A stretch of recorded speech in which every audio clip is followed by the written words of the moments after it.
Right. Okay. So then today we are starting a new lesson that is Unit 8 Current Electricity.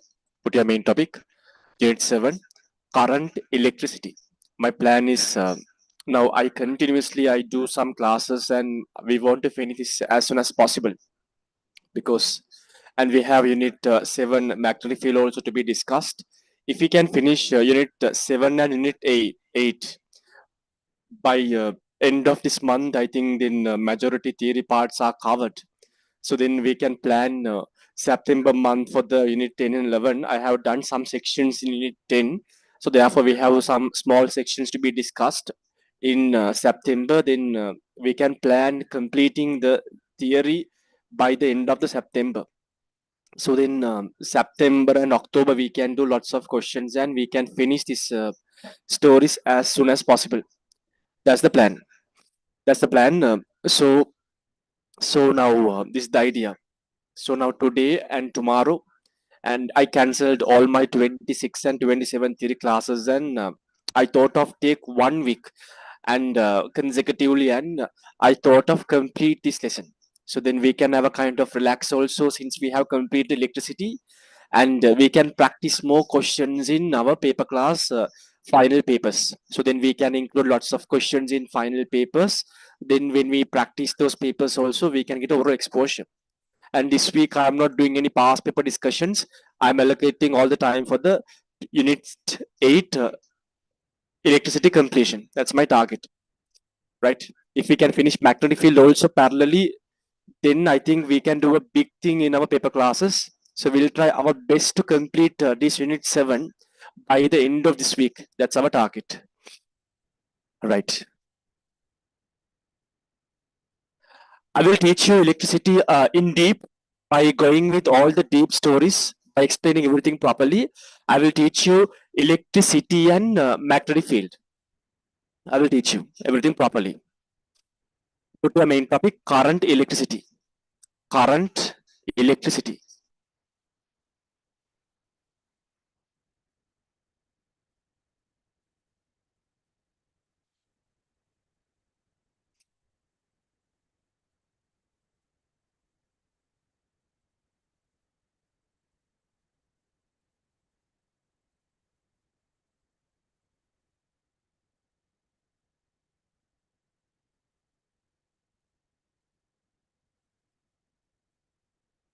Main topic, current electricity. Unit 8. Put to a subtopic, mechanism of electric current generation. Put to a subtopic, mechanism of electric current generation. Mechanism of electric current generation.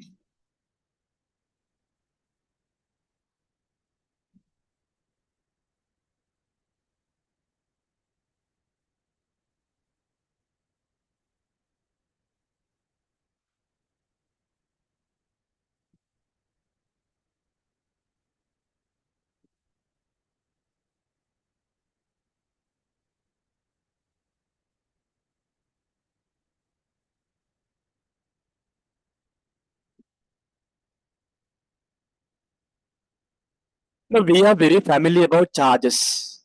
There are two types of charges. One is a positive charge, other one is the negative charge. That charges these ideas very simple for us. We all are very familiar with charges, right? Okay. Then put your subtopic mechanism of electric current generation and put a subtopic case 1. Case 1, let's consider a metal conductor. Case 1, let's consider a metal conductor. Metal conductor. Let's consider a metal conductor. Right. Okay.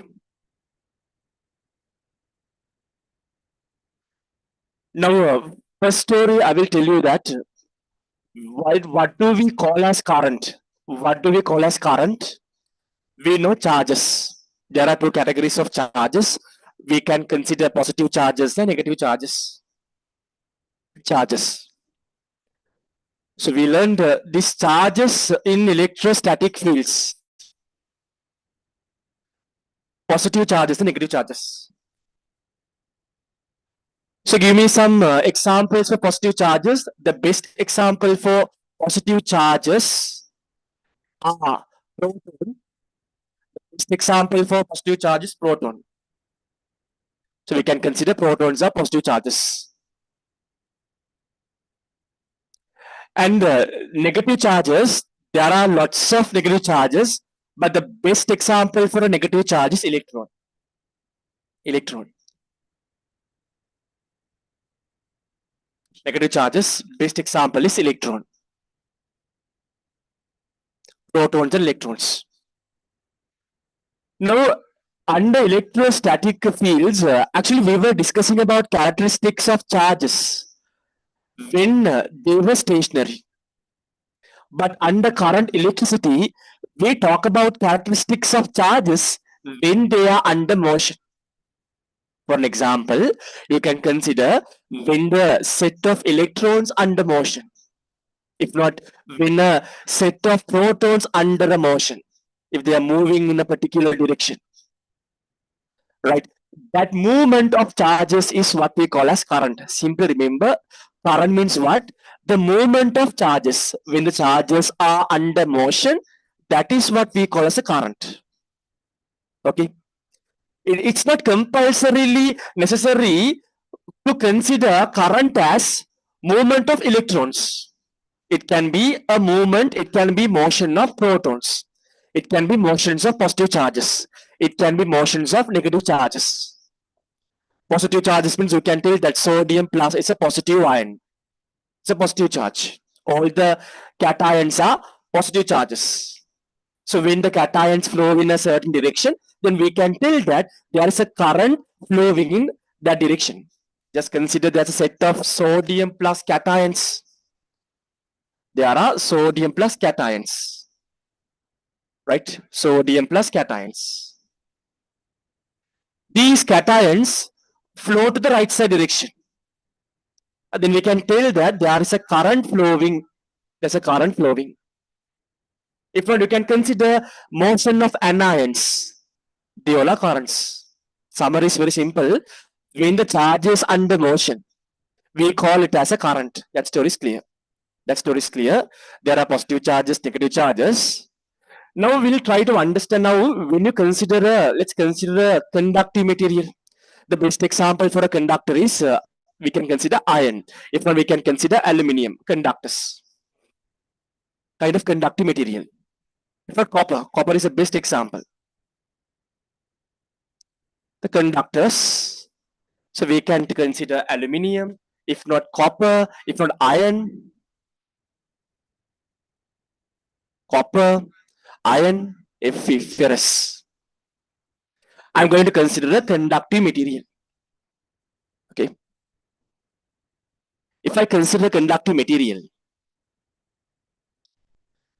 so when you go to the microstructure of this conductive material, what we can see? We can see atoms. If you consider iron rod, we consider an iron rod. So when you go to the microstructure, then we can see that in this iron rod we can see is a conductive material, iron. We can see that in the structure, when you go to the microstructure, we can see that when you zoom and when you check throughout the conductive material, we can see that the iron atoms. We can see that iron atoms. We can see iron atoms. I represent by black color iron atoms. You want to understand, since it's a solid, there are iron atoms packed together. But I only draw few atoms for understanding. I'm not drawing packed iron atoms. There are iron atoms. Also, when you carefully notice, you will notice some iron cations. Now, I don't know how many of you understand what is a cation, what is an anion. Right? So I will explain this cation story also. I will explain this cation story also. Cation means simply just consider an atom. So we all know that the structure in an atom at the core, at the center, there is a nucleus. When you consider atom, at the core, at the center, there's a nucleus. There's a nucleus.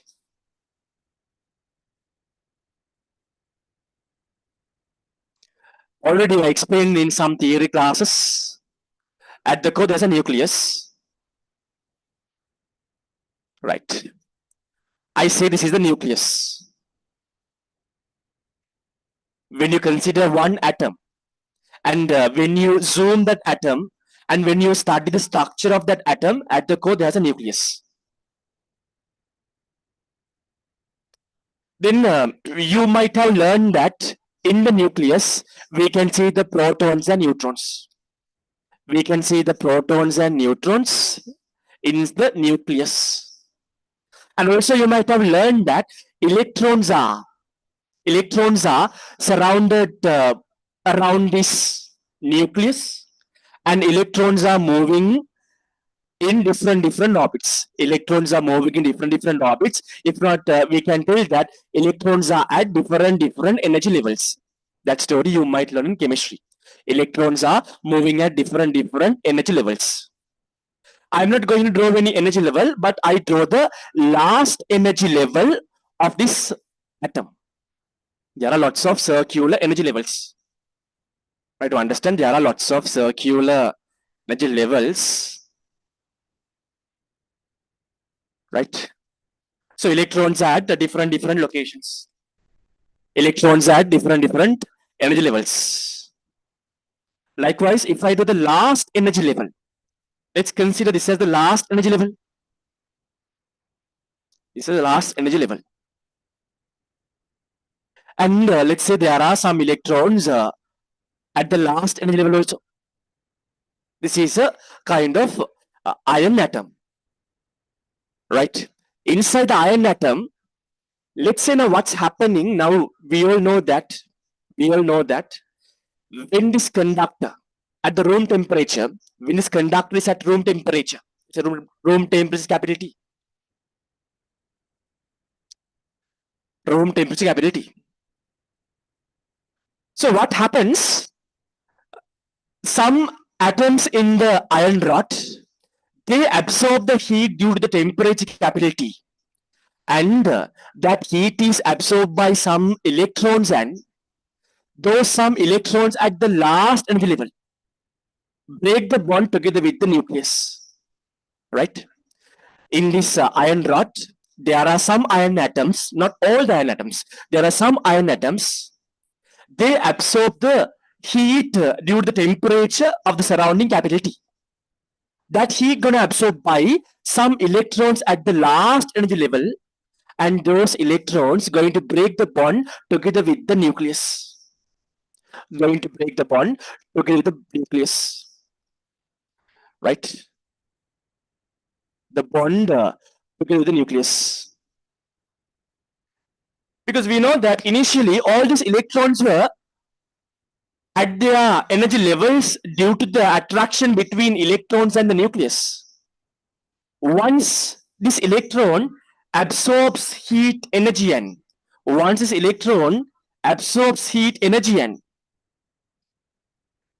breaks the bond together with the nucleus, now this electron is free to move. This electron actually comes out from the atom. This electron actually comes out from the atom.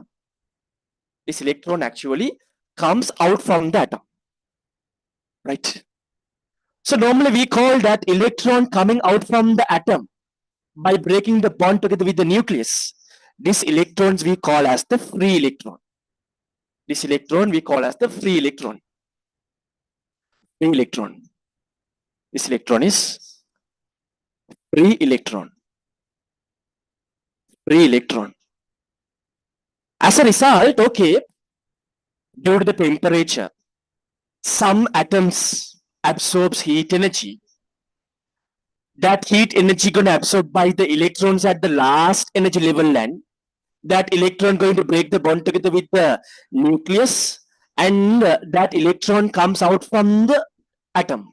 Then we call that electron as free electron. As a result, what's happened to the atom? Atom faces kind of reduction in its negative charge, because we all know that when you consider the atom, right? When you consider atom, for an example, let's consider for an example, let's consider hydrogen, helium. Let's consider helium atom. Let's consider, we know helium atom. Now, all over science you learned, when you consider helium atom, as per my understanding, there are two protons. There are two protons in the nucleus of the helium atom. There are two protons. We all know that protons are kind of positive charges. And when you consider helium atom, there are neutrons. There are two neutrons, but we will learn that neutrons are chargeless. Neutrons does not need charge. Protons having positive charge. When you consider helium atom, how many? There are two protons. When you consider helium atom, how many electrons are surrounded by the helium atom? When you consider helium atom, remember, when you consider helium atom, remember, if I do the helium atom,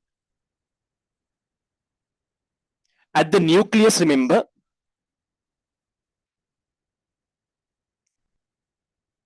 there are two protons. At the nucleus, there are two protons. At the last energy level, there are two electrons. At the last energy level, there are two electrons. If you can remember O-level science, there are two electrons. Now, what happens if one of the electron absorb the heat energy and break the bond together with the nucleus, and if this electron comes out as a free electron, we understand that what happens? What happens? Now we understand. Earlier, there was two protons and two electrons. Then the total charge, the overall charge of the atom was neutral. Earlier, there was plus two proton. Two proton means total charge is plus two. Earlier, there were two electrons. Total charge is minus two. Then the total charge is neutral. But what happens as a result when one electron leaves from the atom, creating a kind of reduction in the negative charge? There are still two protons, but now there is only one electron. There is only one electron.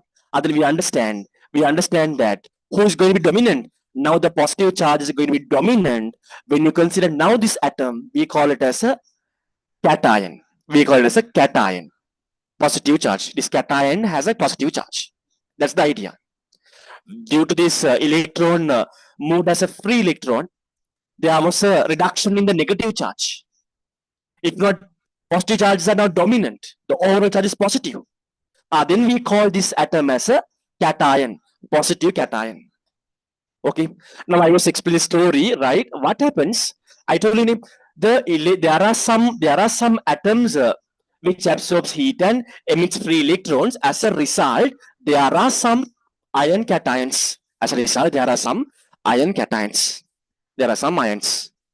There are some ion cations, some ions. If I do that ions in blue color, if I do that some ions in red color, that ions I represent by positive, positive, positive.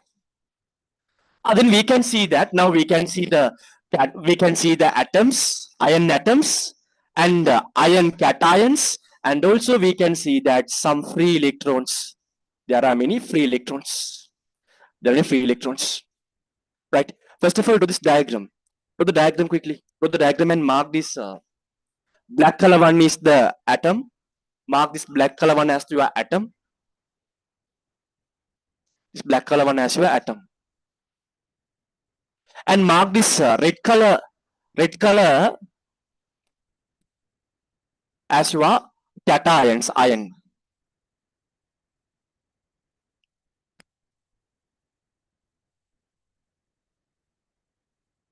Cation electron ion. And this blue color simply are free electrons. Blue color simply are free electrons. Free electrons. Free electrons.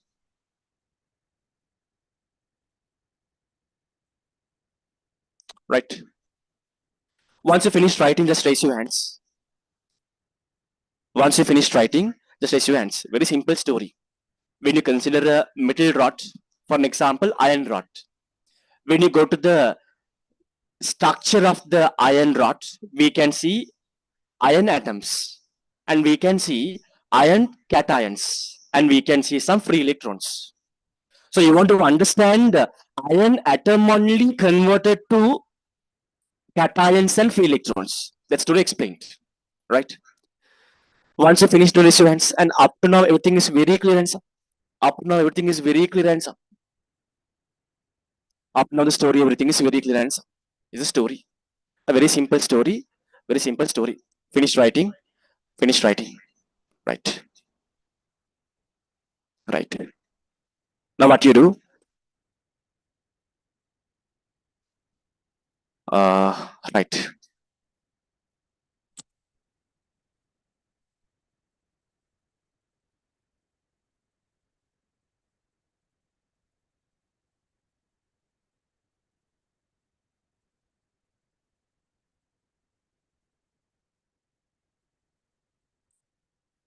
Give me 1 second.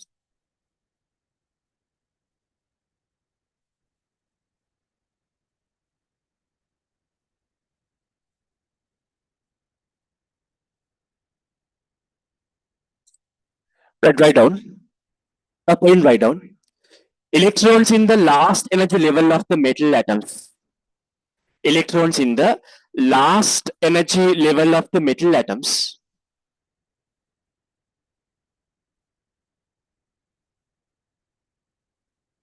Electrons in the last energy level of the metal atoms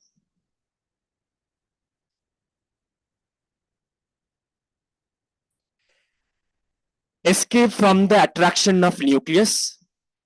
Escape from the attraction of nucleus. Escape from the attraction of nucleus.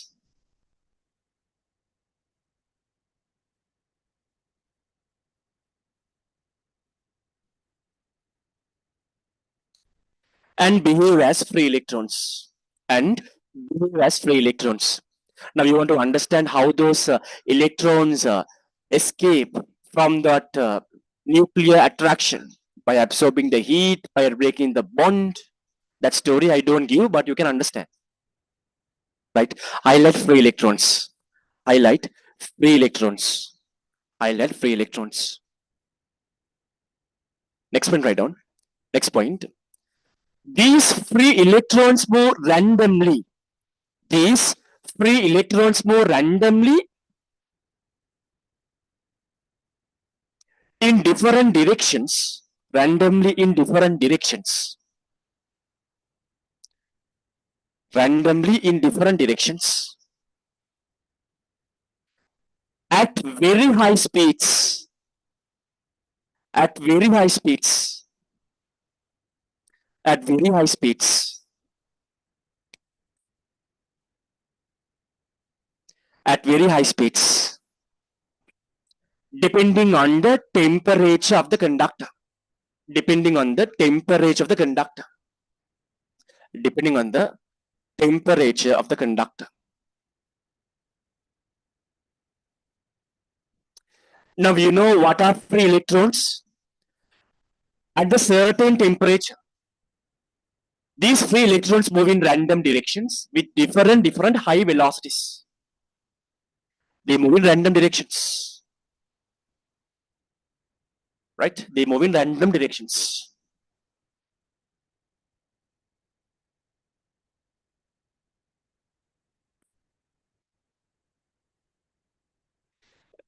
Next point, write down. For a given cross section, for a given cross section, for a given cross section,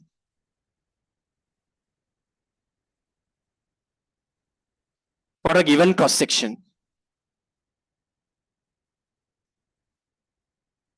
the conductor comma, for a given cross section of the conductor comma,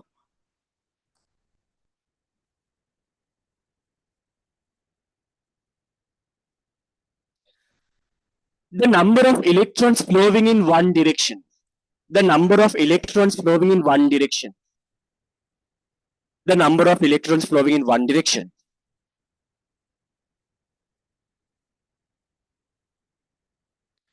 Through that cross section is zero. Through that cross section is zero. Through that cross section is zero. Through that cross section is zero. Right. Okay. When you just consider a conductor. Now in your hand you have a conductor. Just consider this is a kind of cylindrical iron conductor. And when you consider this conductor, right, you understood that there are iron atoms, there are iron cations, and also there are free electrons. So when you look very carefully at this iron rod, we understand that these free electrons are moving in random directions in different velocities. So what are you going to do is you are going to consider a cross-sectional area of this iron rod. When you take a cross-sectional area of the iron rod, let's say now you are taking a cross-sectional area, right? If you take a cross-sectional area, capital A cross-section, and when you take this cross-section, you notice that there are electrons passing through the cross-section to the left. Also, there are electrons due to random motion passing through the cross-section to the right. But when you consider overall electron flow through the cross-section, you notice it has zero. What does it mean? For an example, I say that, let's say, at a certain instant, you noticed 3 electrons passing through the cross-section. You noticed 3 electrons are passing to the cross-section to the right side. At the same instant, you notice 3 electrons passing to the cross-section to the left. 3 electrons passing to the cross-section to the left at the same time. Then we understand that. That means through that cross-section, there isn't any overall electron transfer, free electron transfer. Am I correct? That's very correct. If 3 people, now there are 2 rooms. This is your door. You notice that now in this room there are 3 people. In this room also there are 3 people. There is a door in between those 2 rooms. Let's say 2 people came from this room to this room, and 2 people came from this room to this room. When you consider overall, it doesn't change, right? Same story. When you consider overall electron transfer, that's zero. That's the idea. Okay, very simple. If you just take a conductor, summary is there are atoms, there are ions, there are free electrons. Free electron move randomly in very high velocities. Remember, when the temperature becomes larger, the velocity of the free electrons also will become larger. Keep in your mind. All right. Keep in your mind. Also, just notice one story. I will tell you that story in the next story. Okay, that is the idea. When you consider cross section, overall electron transfer is zero. That story is clear. Now put your case number 2. Case number 2, write down. Case number 2. Case number 2.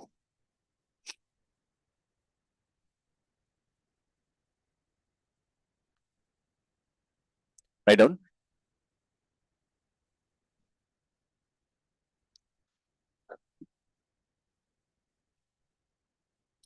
Below write down case number 2 and write down.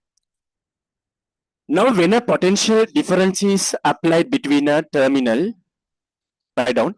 Now when a potential difference is applied, between the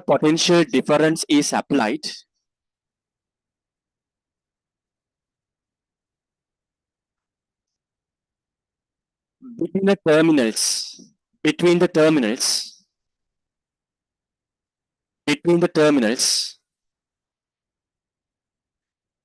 now when a potential difference is applied between the terminals of a conductor,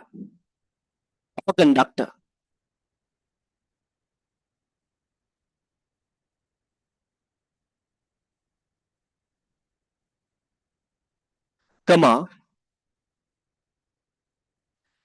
an electric field is created between the an electric field is created between the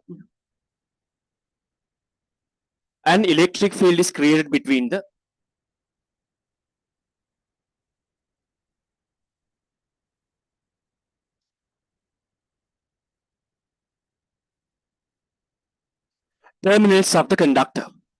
Terminals of the conductor. Terminals of the conductor. Right.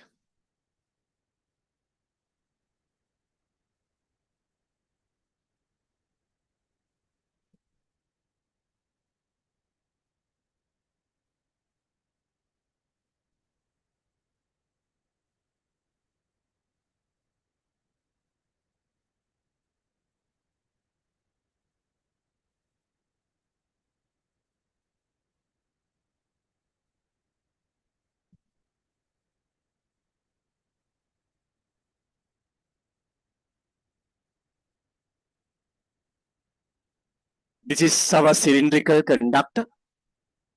As I explained already, there are free electrons, ions, and atoms. There are free electrons, ions, and atoms.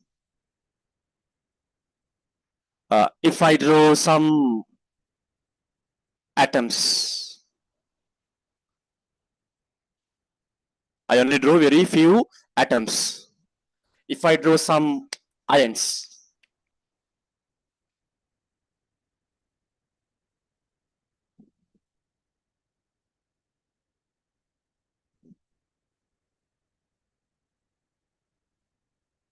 and if I draw free electrons,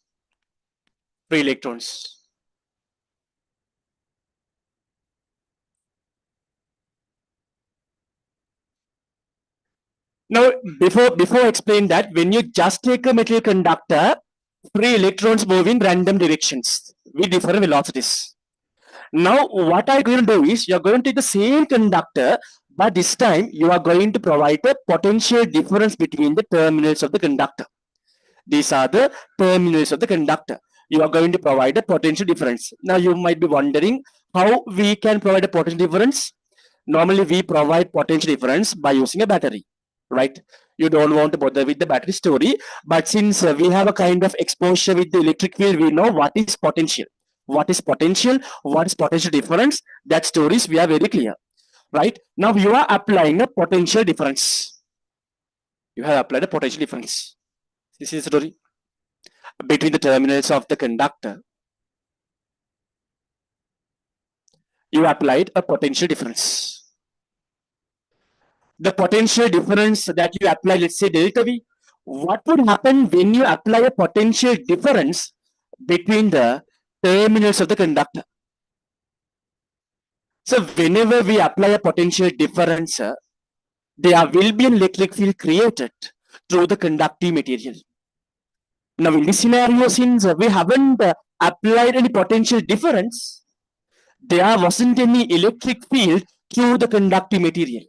Once you apply the potential difference, you are creating kind of electric field through the conductive material. You know that charges doesn't matter positive or negative, charges are sensitive for the electric field. Then charges are sensitive for the electric field. We know that whenever there is a charge in an electric field, there will be electric forces acting on the charges. We learn a story. If there is an electric field, and whenever there are charges in the electric field, we learn that there are electric forces exert on the charges. That story also we learned. Right? So you are applying a potential difference by using a battery. You don't bother with that battery story. Just think we applied a potential difference delta V. Delta V. Delta V potential difference. Delta V potential difference. How we apply this potential difference? By using a battery.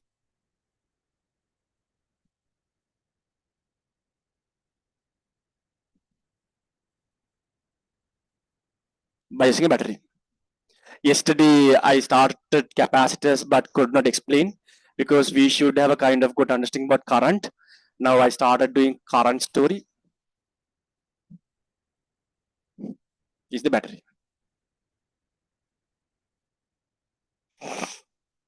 Normally, you might have learned, right? The symbol is battery. Normally, the long length belongs to the positive side and the short length belongs to the negative side. That story also remember. But anyhow, we will learn in upcoming sections. Normally, in a battery. So you might have seen the batteries. If I draw a battery, that's like this. If you consider battery, you have clearly seen that they have marked two terminals, one as positive and one as negative. Right? Normally, this is a negative terminal and this is positive terminal. Right? So normally, this large length belongs to positive terminal and the short length belongs to negative terminal of the battery. Okay. Right. But this is not important for the scenario that I'm explaining.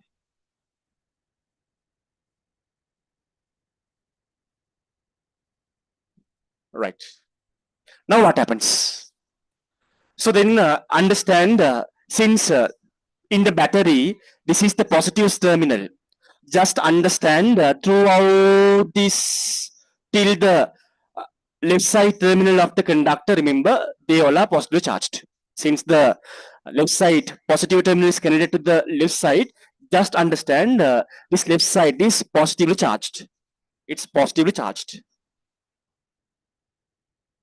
Since the negative terminal of the battery connected to the right side of the conductor, it's negatively charged. This is positively charged. This is negatively charged. Then you can understand, right? Summary very simple. There's a conductor, a cylindrical conductor. There are atoms, ions, and free electrons. When I apply a potential difference by connecting to a battery, there will be an electric field exerted through the conducting material. Since left side of the conducting material is positively charged, then since the right side of the conducting material is negatively charged, that electric field must be from positive to the negative to the right side direction. The electric field must be to the right side direction. That electric field must be to the right side direction. I am not drawing all the electric field lines, but I draw few electric field lines for our understanding. Positive to the negative electric field lines. Just try to understand. Electric field lines, blue color. Electric field lines I draw in blue color. There will be an electric field exerted to the conducting material. There will be an electric field exerted to the conducting material. To the conducting material. Okay, just assume this electric field is uniform. My question is, what can you say about the direction of the electric field intensity? This is the electric field. What can you say about the direction of electric field intensity at any point? I told you that in the electric field theories, I taught you that always direction of electric field intensity, always direction of electric field intensity is in the direction of electric field lines, right? Any point if you mark the in this electric field, any point if you mark the electric field intensity direction, that is right side. Electric field intensity direction is right side. Remember that story, right side intensity. Since I am telling that electric field intensity is uniform, every point magnitude of electric field intensity is a constant. That's also very clear, right? Now, what is the impact? So now, already in the beginning, we learned that current means kind of a motion of charges. Then you told that current can be a motion of positive charges, current can be kind of motion of negative charges. But okay, now in this scenario also we realized, right? In this scenario we realized there are electrons, free electrons, they move randomly. Now then you told us that when we apply a potential difference to that conductor, what will happen, right? There's an electric field developed. Then we learned that charges are sensitive. Charges are sensitive for the electric field. We know that important story. Whenever charges are in the electric field, there are electric forces exert on charges. There are electric forces exert on charges. First of all, we'll talk about what are the types of charges in this scenario. In this conductor, we noticed there are negative charges and there are positive charges. There are negative and positive charges. Can remember another story. I told you that I told you if there is a charge in the electric field, I told you if there is a charge in the electric field, I told you there are forces except the charge. If it is a positive charge, I taught you that. If it is a positive charge, I taught you that direction of electric force always in the direction of electric field lines, if not direction of electric field intensity. The charge is a positive charge. The direction of electric force acting on the charge is direction of electric field intensity. For an example, let's say electric field lines right side. Then we know that electric field intensity direction also right side. Electric field intensity direction also right side, right? Electric field lines are right side means we know the direction of electric field intensity also right side. We know it's a positive charge in the electric field, then there must be an electric force exerted on positive charge. What direction? Right side direction. The electric force must act on the positive charge, the right side direction. Right side direction. This story also explained. And also I taught you that suppose if it is a negative charge in the electric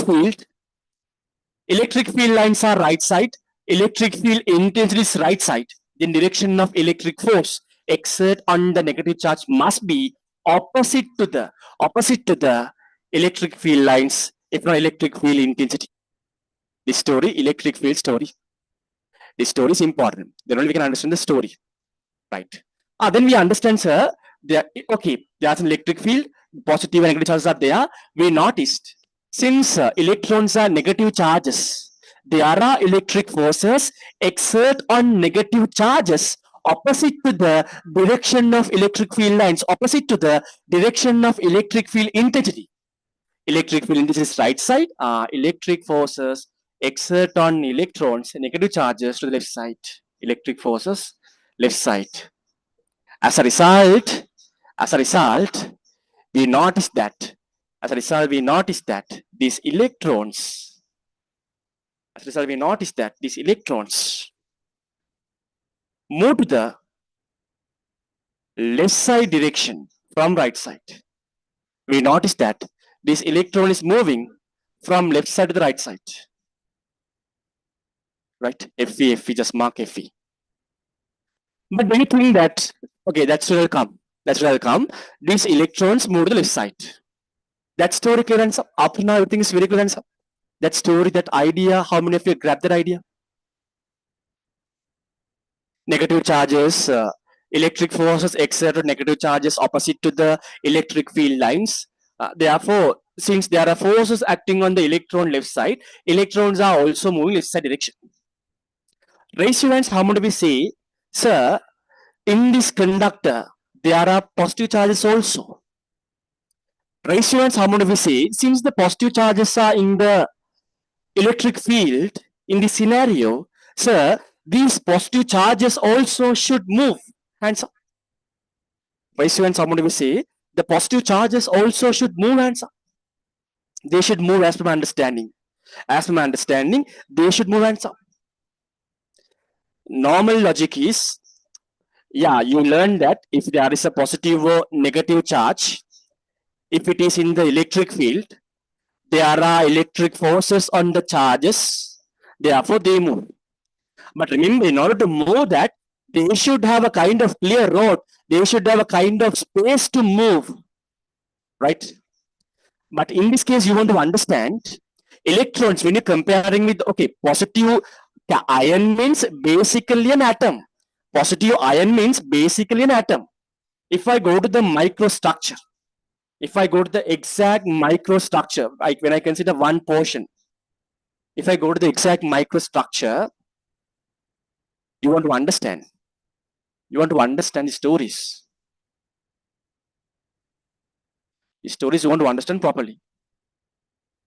If I enlarge and if you understand the microstructure, even though I just mark few atoms and cations, if I exactly mark the cations and all, it's appear like this.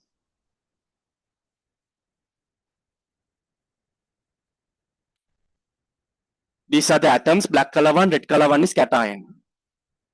When one electron releases from the atom, that the remaining atom is we call as cation. When one electron removes from the atom, that remaining atom is we call as cation. Now tell me, just tell me,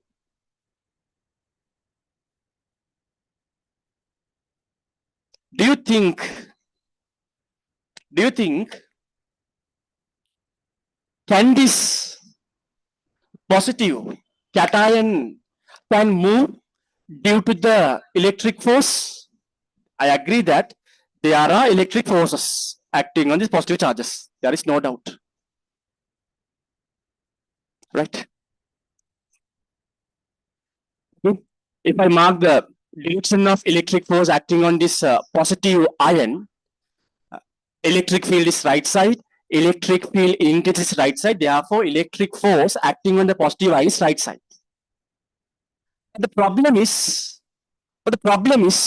there are electric force acting on the positive ion, but the problem is these positive ions even can't move by a small distance. The problem is these positive ions are well packed. They are well packed. They can't even vibrate. They can't even vibrate. They want to move. The problem is like that you are in a bus. If the bus is very full, even though you are stand came, even though you want to get out from the bus, but you can't go. The problem is you are fully packed. Bus is fully packed. Even though you want to move, you can't move because of the people packed around you. The same story. There are electric force exert on the positive charges, but the problem is since these positive ions are also a atom, so therefore they are not able to move because solid it's well packed. Then one can ask that then in that case how you told when electrons are moving to the left side. The thing is when you comparing the size of the cation and atom, electrons are very small. These electrons can flow through these voids. Electrons can move to the voids. Electrons can move to the voids and they can travel to the left side. That story. Right. Then story is very simple. This is the important thing. Thereafter, we can understand everything properly. Idea very simple. When we supply a potential difference, there will be electric field through the conducting material. Direction of electric field lines right side. Electric field intensity is constant to the right side. There are two types of charges, free electrons and positive cations. There are electric forces exert on positive cations, but they are not able to move. Since free electrons are very smaller, there are electric forces exert on the electrons and they move towards left side.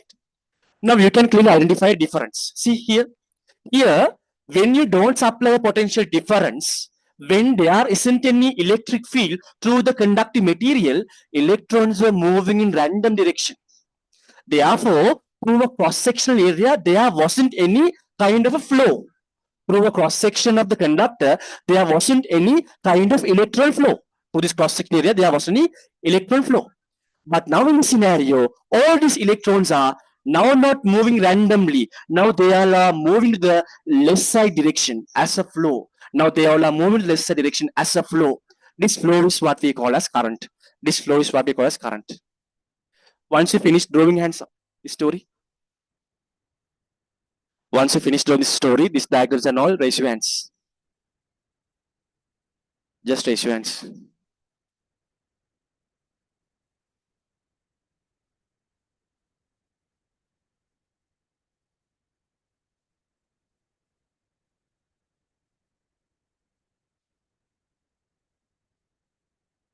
Once you finish drawing, raise your hands.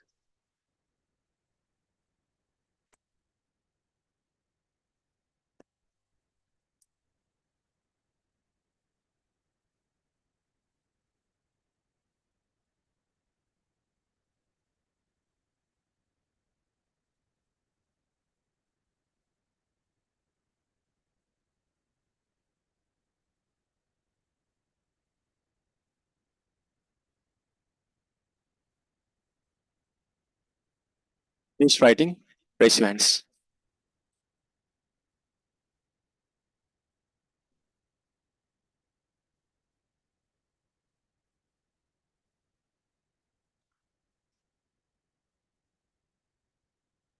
Quickly.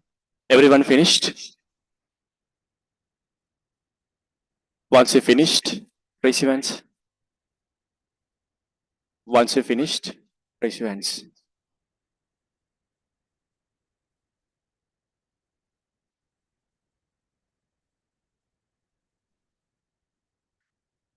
Everyone finished?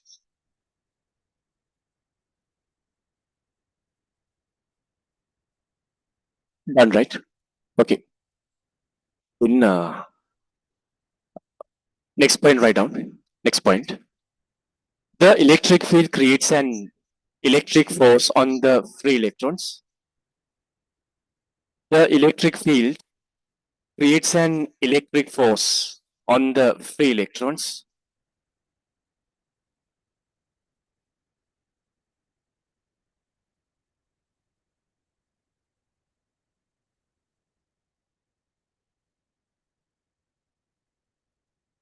In the conductor end. In the conductor end.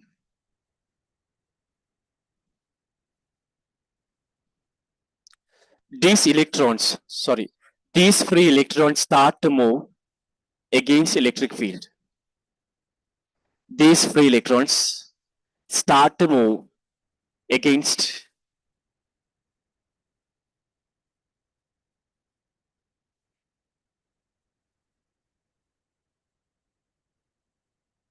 electric field.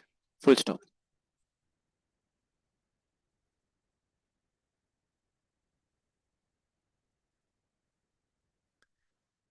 This, if I repeat it, this electric field creates an electric force on the free electrons in the conductor, and these free electrons start to move against electric field. Full stop. Next point, write down. As these free electrons continuously, as these free electrons continuously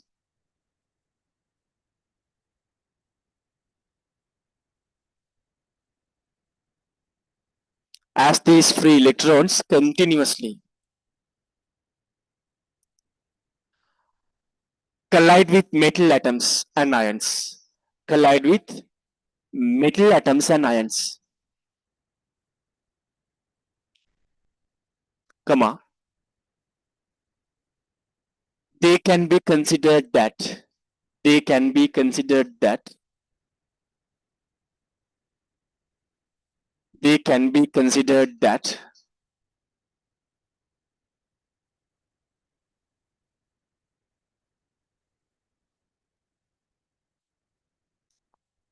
they move under, they move under certain constant speed. They move under certain constant speed. They move under certain constant speed.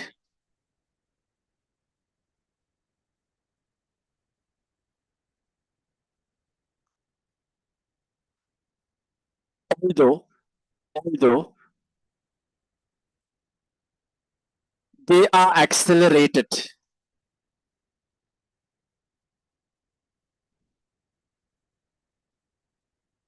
They are accelerated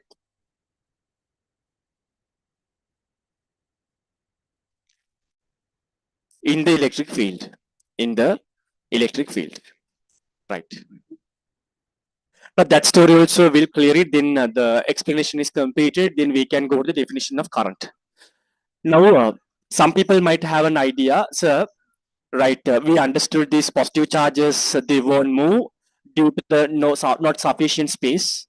The electrons move to the left side. Since there are electric forces act on electrons, these electrons undergo kind of acceleration.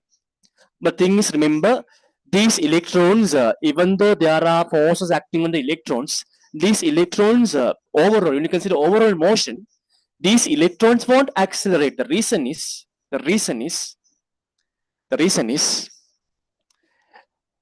I told you that this is not a kind of very clear path to move for the electrons. This is not a kind of highway for the electrons to move freely without any barrier. The path that these electrons accelerate are having lots of barriers, such as cations and atoms. Like in a traffic, if you can't move, you can accelerate in a traffic. Same story. Same story. Now what happens is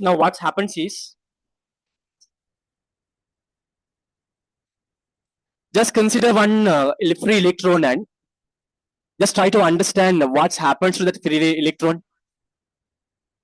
Now this free electron, there's a resultant force on the free electron. Because of the free electron wants to accelerate. But what's happening? As it's increasing the velocity and as this electron is moving, suddenly this electron collides with the atom or ion. Then what happens? Then its entire that velocity gained again loses. Again velocity reduces. Again it accelerates. Again it collides with another atom. Again velocity decreases. Velocity increases, velocity decreases. Likewise, when you consider the overall motion of these free electrons, even though they accelerate, since they continuously collide with the adjacent atoms and ions, we can consider overall electron flow to the left side.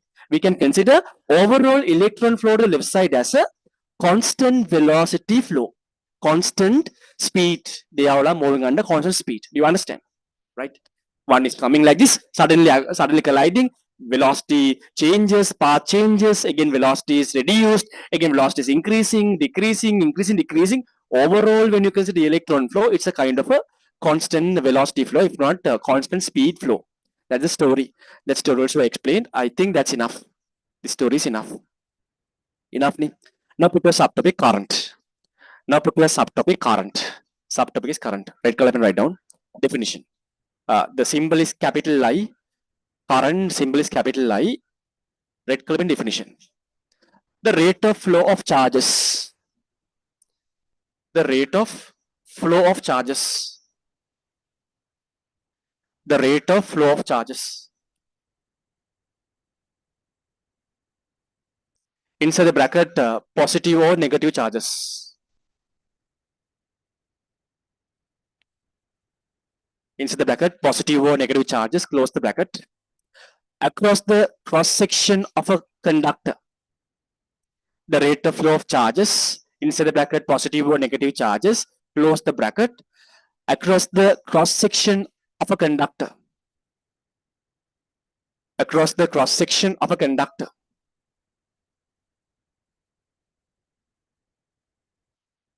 blue color pen, is defined as electric current. Is defined as electric current. Is defined as electric current. Is defined as electric current.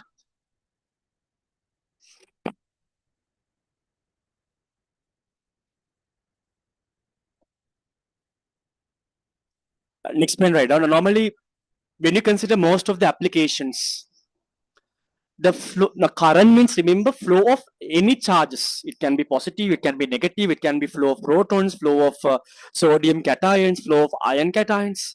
But the problem is, most of the time, the current produces, most of the time, because of the flow of electrons only, most of the times, most of the applications, the current current produces due to the flow of electrons.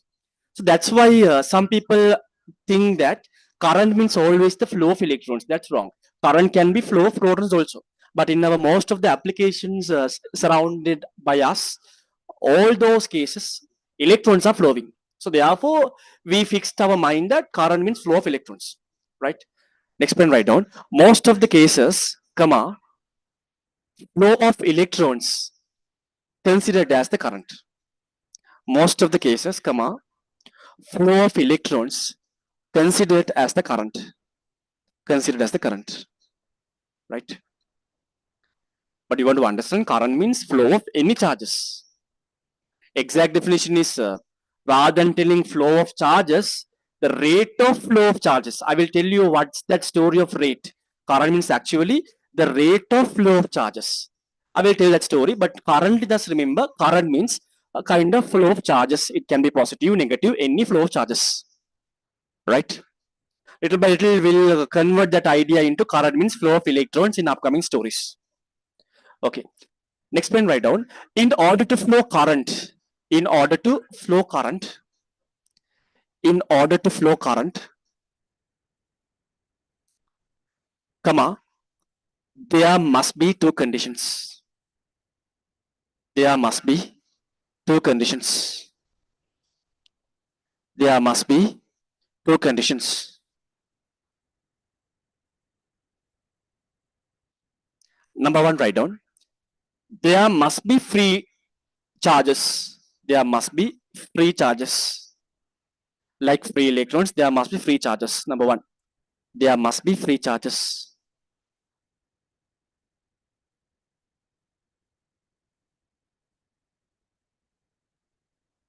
Number two, there must be forces exerted on free charges. There must be forces exerted on free charges. There must be forces exerted on free charges. That's totally easy. Now to have a current, to flow a current, they are telling there are two conditions. The first condition is there must be free charges. For an example, in that previous conductor, what if there are no any free electrons in this conductor? What if there are not free electrons? When you consider every atom, there are electrons. When you consider every atom, there are electrons. But remember, if there are no free electrons, there won't be any flow of electrons. Then there won't be any current. Just because there are electrons in an atom, that is not sufficient to create a current. In order to create a current, there must be a free charges. There must be free electrons, free charges. And we notice that just because we are having free charges, free electrons, that does not mean that there will be current. Why? Because can you remember when you only, now in here, you consider your metal conductor and you supply the potential difference. What if you don't supply potential difference? Then the before story, when you don't supply potential difference, when you just take your conductor, yeah, obviously at the temperature, there are free electrons. Obviously, there are free electrons. Condition one is satisfied. But the problem is these free electrons move in random directions. These free electrons move in random directions, resulting no any overall flow of charges. Do you understand? I told you when you consider cross section, the overall electron flow is zero. So that's why they are telling that only having free charges are not sufficient, but there should be electric forces external charges like this. By applying a potential difference, what have you done actually? You applied kind of electric forces on the electrons. That's why these electrons flow in one direction. That's why you notice the kind of flow of electrons in one direction. Story very simple. There must be free charges. That means free electrons. Next condition is there must be electric forces external charges. That story also explained. Then only there will be a flow of charges. There will be a current flow of electrons. Right. That is clear. That is clear. Now, right, that idea is clear. That idea is clear. Right, next point. When capital Q amount of charge flows in simple t time, when capital Q amount of charge flows in simple t time. In electric field, we learned that what is the unit to measure the charge? The charge symbol is capital Q, simple q. Capital Q, simple q. If you can remember, we learned an equation for charge in terms of, look here, charge. And we learned that capital Q means simple n into number of charges into charge of one electron. That story also we learn in electric field. These things may be important to learn current stories. And also we learned charge of one electron is 1.6 into minus. Charge of an electron is minus 1.6 into 10 to the power minus 19 coulombs. Now you understand that the units to measure the charge is coulombs. Already explained in electric field, the units to measure the charge is coulombs. Right, coulombs, capital C. And also we learned that the charge of a proton, that is plus 1.6 into 10 to the power minus 9 in coulombs. These things may be important when you are learning current stories. These stories you are clear. Just consider that there's a conductor. Through the conductor, within simple t time, a capital Q amount of charges has flown to the conductor. To this conductor, within simple t time,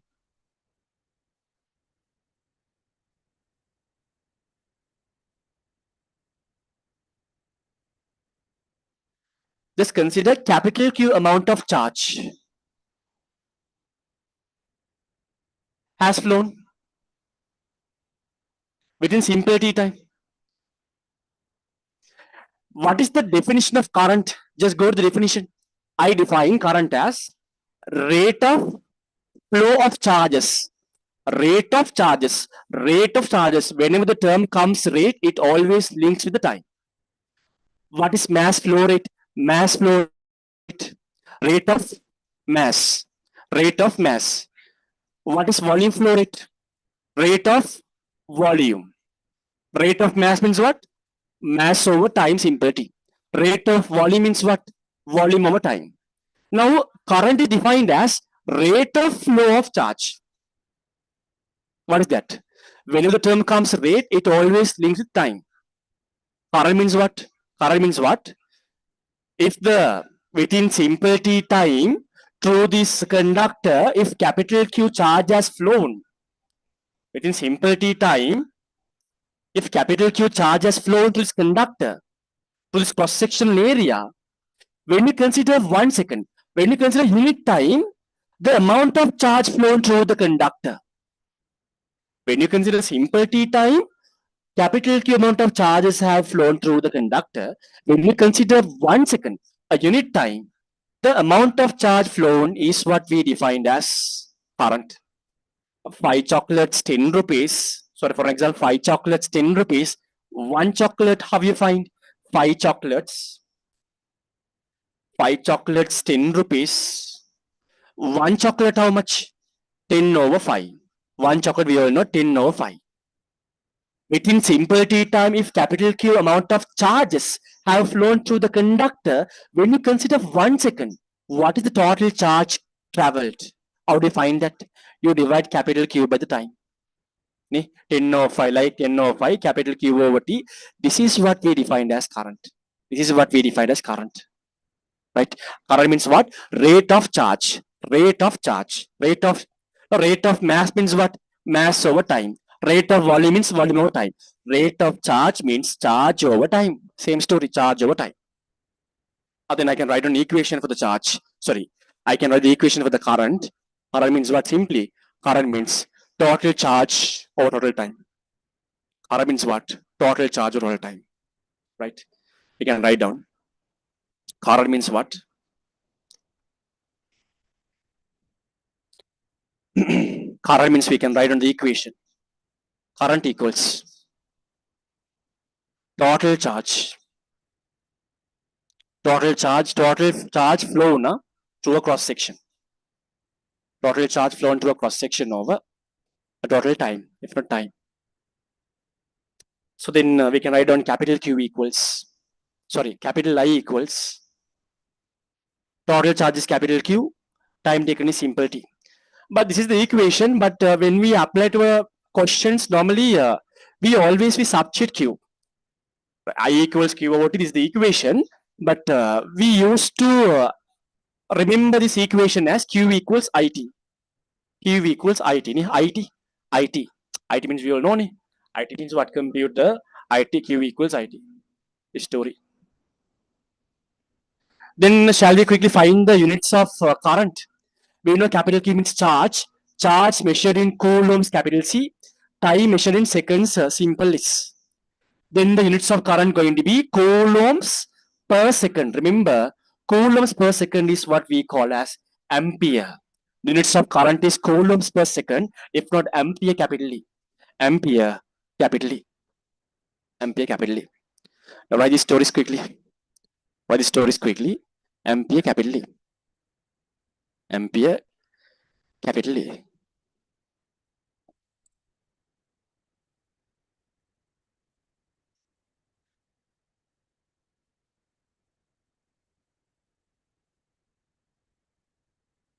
ampere capital A. Q equals IT equation. Summary is very simple. Current is the rate of flow of charges. The rate of flow of charge. How much charge passing within 1 second. Within 1 second through that cross section, how much of charge is passing. That is the current. Then Q equals, current equals Q over T. If not, Q equals IT. Current's unit is coulombs per second. If not, ampere. If not, ampere. Once you finished, tell me. Once you finish, tell me. Hands up. Once you finish, hands up.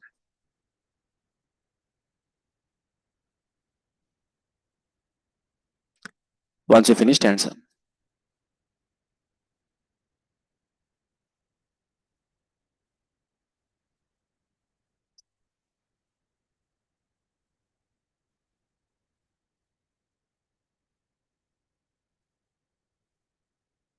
Done.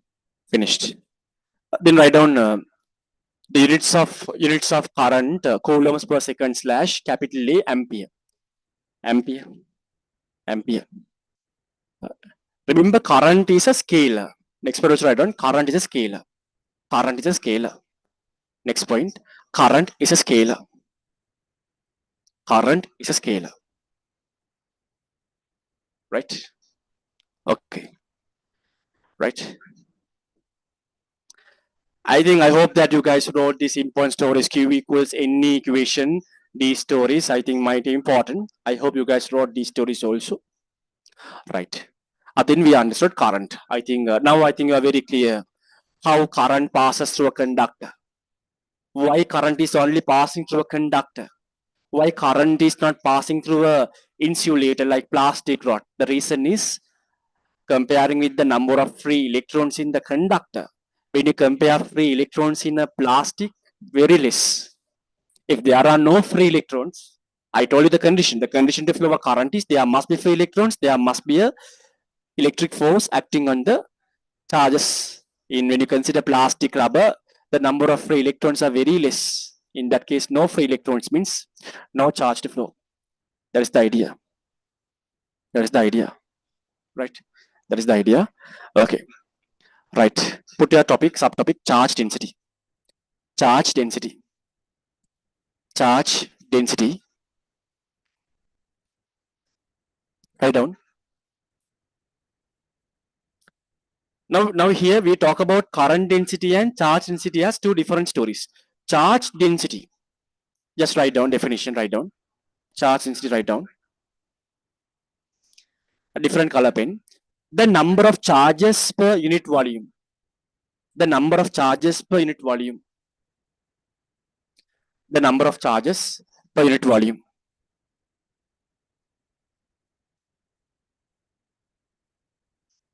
Different color pen, normal pen is called as charge density. Is called as charge density.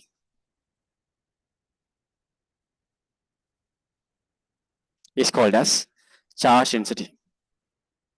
If not, what you can do something like this. Look here. Look here. Yeah. Right. Look here.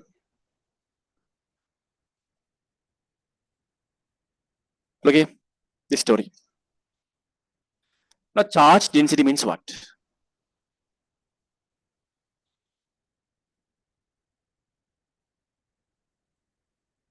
Let's consider in a conductor.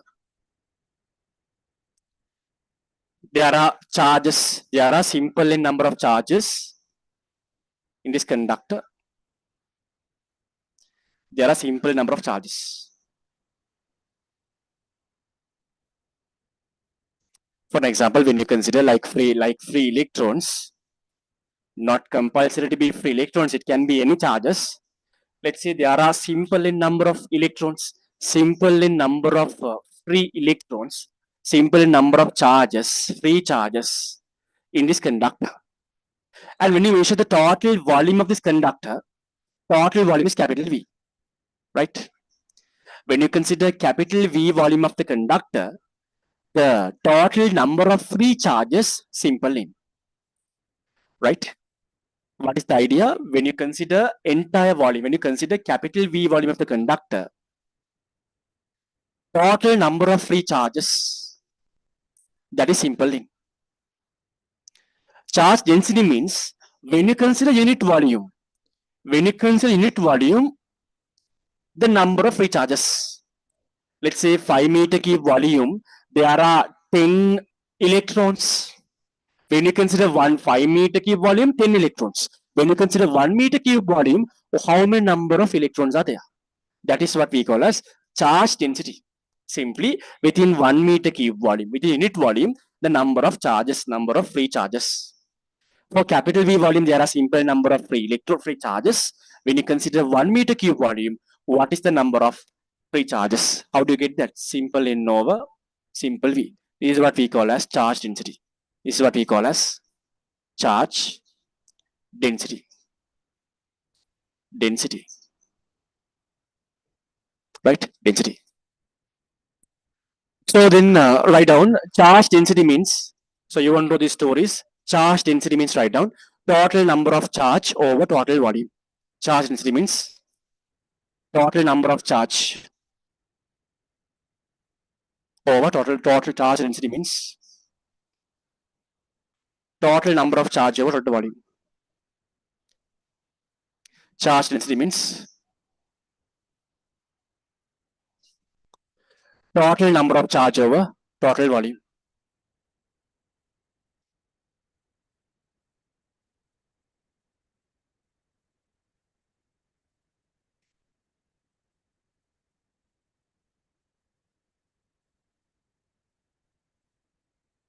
Total volume.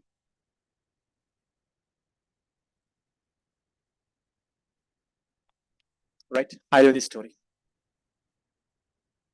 So these things important. Right? There are some questions. Link the stories.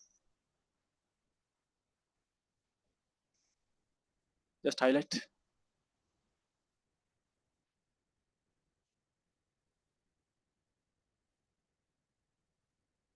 Just highlight.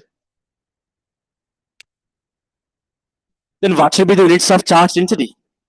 Charge density units must be per meter cube. Why? Because we know that charge density means no symbol, just say that charge density equals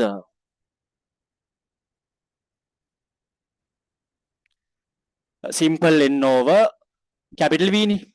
Number of charges, we don't use any units to measure number of charges. Simple N does not tell units.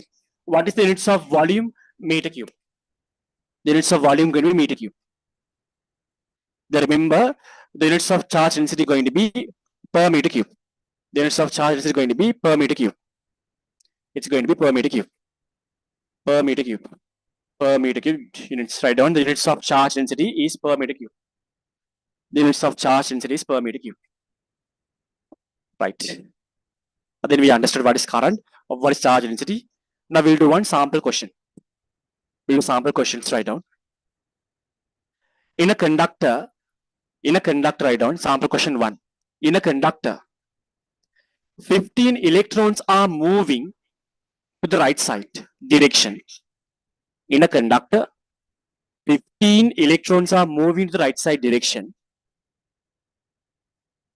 15 electrons are moving to the right side direction. At the same time, okay, in a conductor, 15 electrons are moving to the right side direction, full stop. Full stop. Full stop. Continue. At the same time, comma, 5 electrons are moving to the left side direction. 5 electrons are moving to the left side direction. Full stop. Find the current passing to the conductor. Find the current passing to the conductor. Find the current passing through the conductor. Find the current. Okay. So then we'll have a, just find the current. We'll have a small break also. Time is 8:20. Then again we are coming to 8:30. 8:30. We are coming to 8:30, 9:30, 10. Likewise, I will do until 11 o'clock. Right, take a break and come.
Yes, the sample question.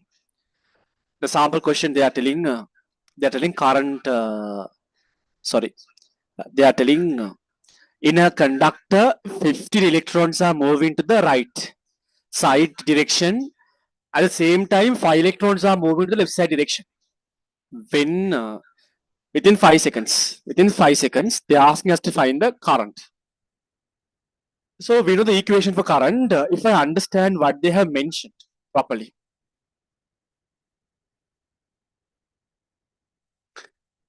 Sample question.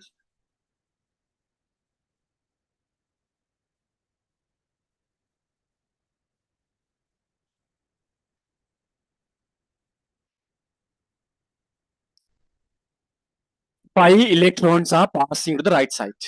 Sorry, 15. 15 move right side. And 5 electrons are moving to the left side. 5 electrons moving to the left side. Then when you consider through this cross section, what is the overall number of electron transfer? The overall electron transfer through this cross section going to be 15 right side, 5 left side means through the cross section, the overall electron flow is 10 electrons to the right side. 10 electrons to the right side. Okay, that's the first story. Then we know that current means we know Q equals IT. If not, current means total charge over total time. I equals Q over T. We understood that within 5-second time period, 10 electrons, the resultant flow, 10 electrons flow into the right side. Then what is the total charge of 10 electrons? We know when you consider 1 electron, charge of 1 electron is 1.6 into 10 to the power minus 9 in coulomb.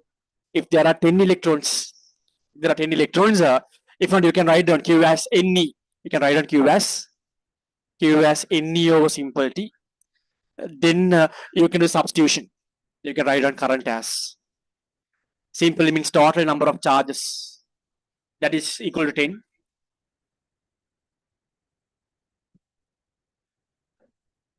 Charge of 1 electron is 1.6 into 10 to the power minus 9 in coulombs. Time taken is how much? Time taken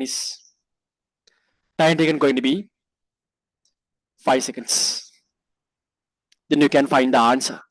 Your answer going to be 2 into 1.6 means 3.2 into 10 to the power minus 19 ampere. How many of you got this answer, raise your hands? Got this answer, raise your hands? Got this answer, raise your hands? You can't add. So since 15 going right side, 5 going left side, the total flow is 15 plus 5. No. The overall flow through that cross section.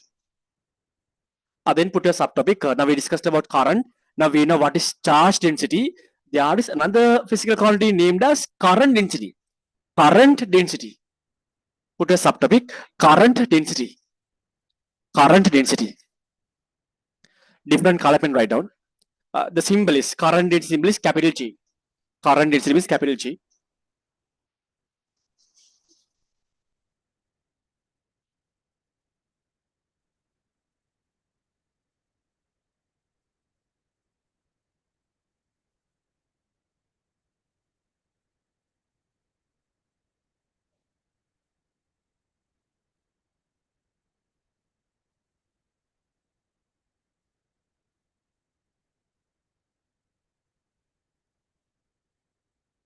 Current density.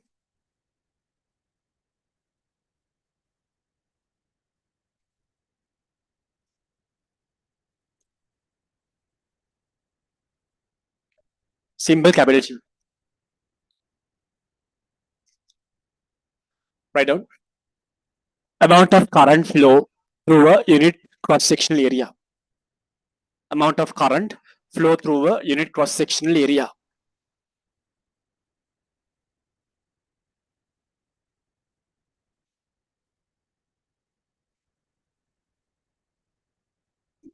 Amount of current flow through a unit cross-sectional area.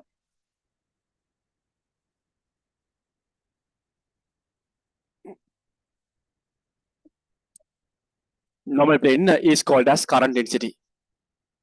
Is called as current density.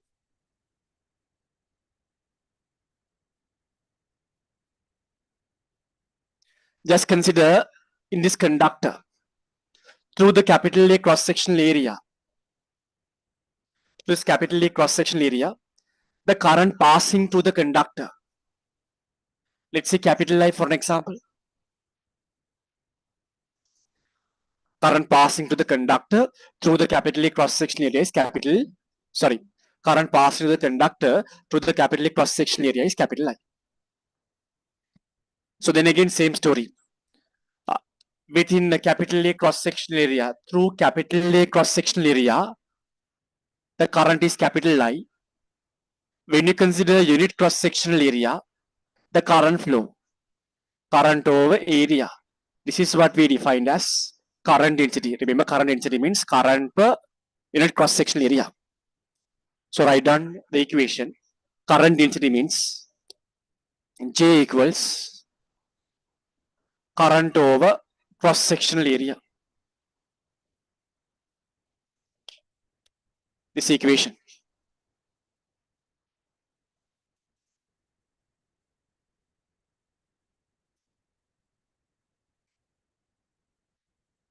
So then the units of current, that is measured in amperes capital A. Cross-sectional area measured in meters squared. Therefore, remember, current density is going to be ampere per meter squared. Ampere per meter squared. If you are using the units of current as coulombs per meter, it's something else. If not amperes per meter squared, that's a unit. Let's write down. Also write down current density is a right curve and write down. Current density is a, give me a second.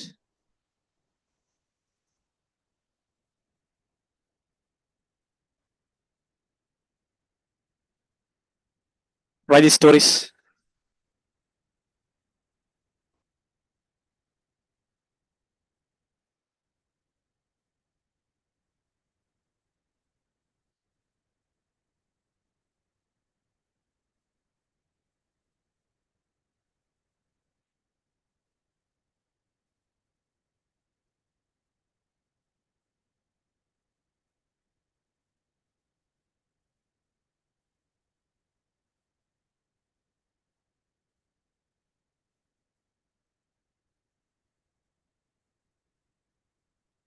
Red curve and write down important.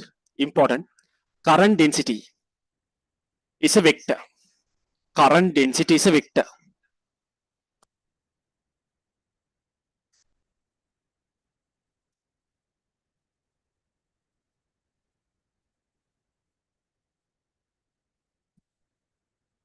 Next point also red column write down important. Write down. Although the cross-sectional area of the conductor,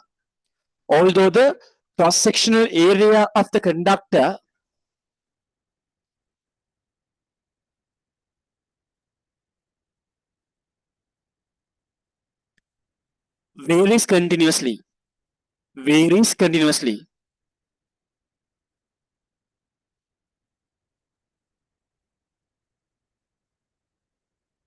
comma, the current passing through each cross-sectional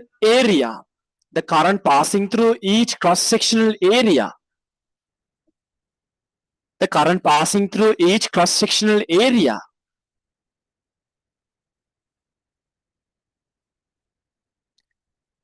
remains constant. I will explain, don't worry. The current passing through each cross-sectional area remains constant.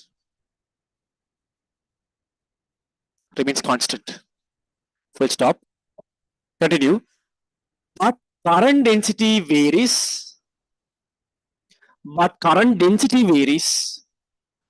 from cross-section to cross-section.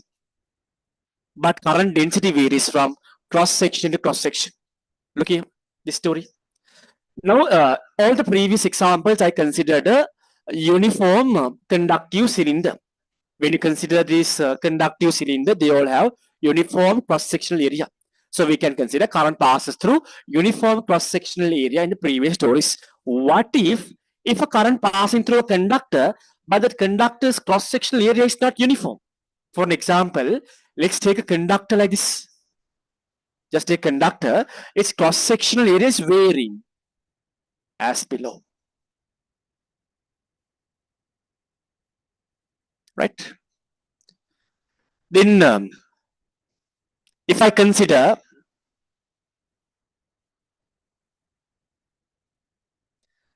this cross-sectional area is capital A1,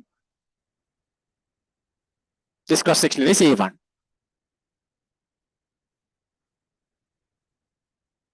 And this cross-sectional area is capital A2. Remember, current, whatever the current passes through A1 cross-sectional area, same current should pass through the conductor. Same current should pass through the A2 cross-sectional area also. So what I want to say is, current, capital I value, does not depend with the cross-sectional area. Capital I is always a constant. Whatever the current passing through, A1 cross-sectional area, same current is passing through. Same current is passing through A2 cross-sectional area. That is the idea. That is the idea. Okay. But we notice that according to the definition, current density means current of area. Even though at cross-sectional area A1 and A2, even though currents are same, since cross-sectional areas are different, cross-sectional area to area, current density is different. Current density at this cross-section is J1 means current density at this cross-section going to be J2. That story is not difficult, right? Simple. We talked about current and we talked about charge density per unit volume. How many charges are there? Then we talked about current density. The story is clear. We'll write one sample question. Sample question, write down. Sample question. Current density of one terminal of a conductor is, current density of one terminal of a conductor is 10 ampere per meter square. 10 ampere per meter square.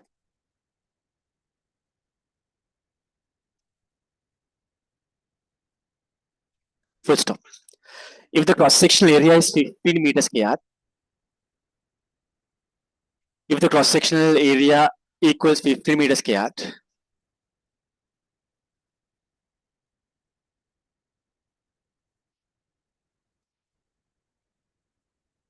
and the cross-sectional area of opposite terminal is 30 meters square, and the cross-sectional area of the opposite terminal is 30 meters square. 30 meters square. Cross-sectional area of opposite terminal is 30 meters square.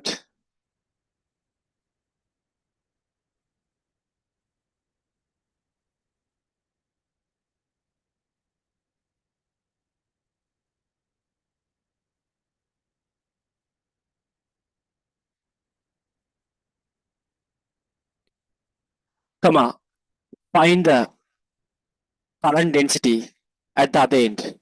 Find the current density at the other end. Find the current density at the other end. Find the current density at the other end. Find the answer. Find the answer. Not difficult. Can do. Can do, not difficult. Get the answer. Not difficult. Can do. Now they have, I think it's a varying cross-section area. One in this, one in cross-section area is 10 meters, 50 meters square. Other end is 30 meters square. Current density at that 50 meters square area is 10 ampere per meter square. You want to find the opposite terminal current density. A very simple, very simple story. Very simple story. Very simple. Now I also do it now. There are different stories. Let's say, you know, A1 value. A1 is 15 meters square. A1, they have given 50 meters square. And also they have given A2. A2 is given as how much? 30 meters squared. And corresponding J1 also given as J1 is how much? J1 given as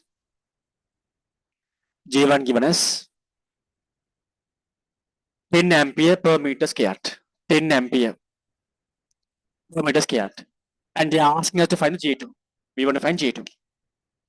So what can do? One can consider this cross-sectional area, and one can consider this equation: current density equals current over area. You can substitute current density value and cross-sectional area. You can find the current. And if you know the current, you know this cross-sectional area, you can find the current density. But one can consider, since the current is same at both the cross-sectional areas, since the current is same at both the cross-sectional areas, right? One can consider current is constant for both the cross-sectional areas.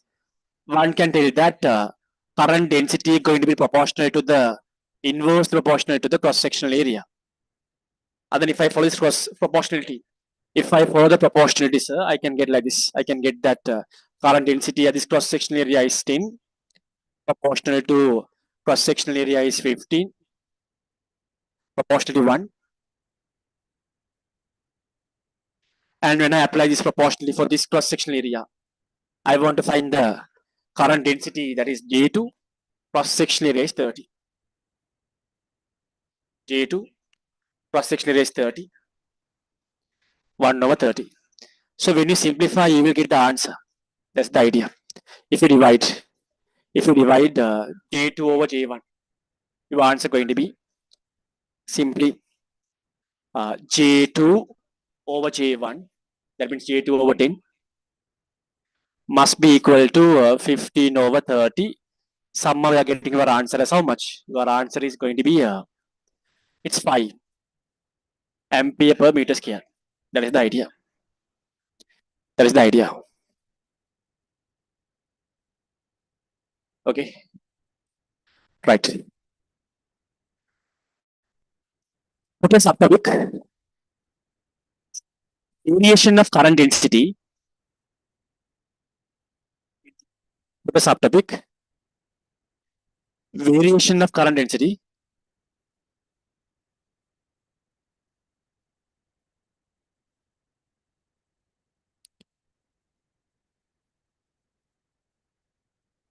with cross section. With cross section.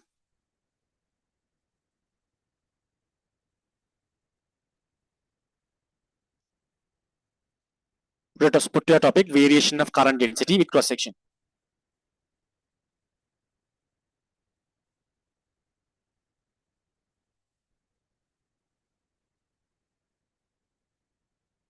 Right. Just take your y-axis as J. Okay. Simple stories. Simple stories. Okay. Simple story. Your y-axis is now we know the equation. Current density means I over A. When you consider your y-axis as current and y-axis as current density and x-axis as cross-sectional area. Draw the graph. Draw the graph. Current density, cross-sectional area, so x-axis. Variation of current density with the cross-sectional area. Before doing a graph, you should obtain an equation involving these physical quantities. Then we know the equation. Current density equals current over area. Then we understand that if the current is constant, current density inversely proportional to the area. Then you can know the graph, inverse graph. That story many times we have learned.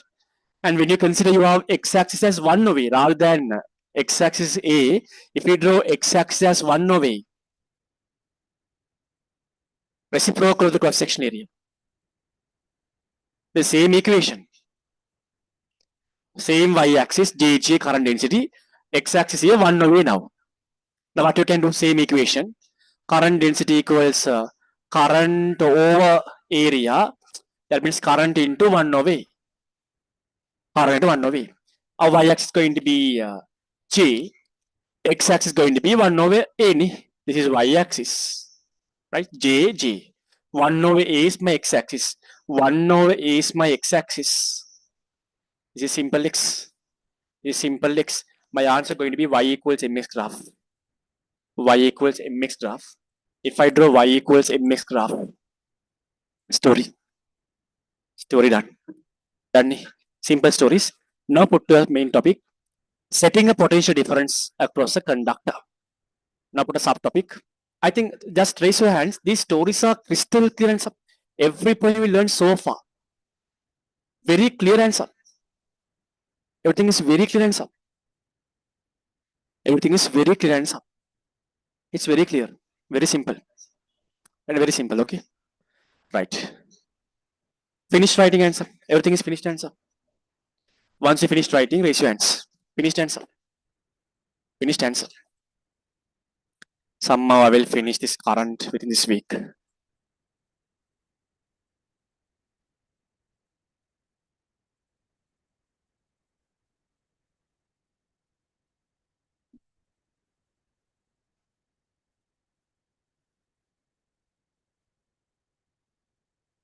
Finished writing answer.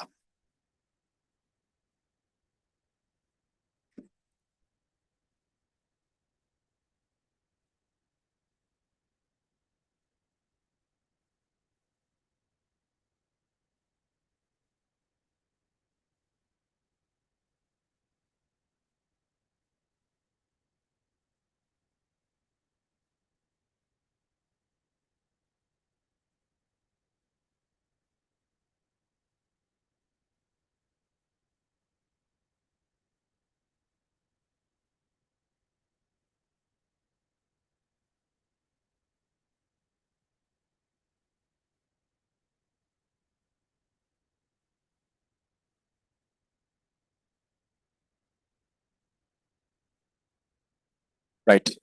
Finished answer. Finished story. Finished answer.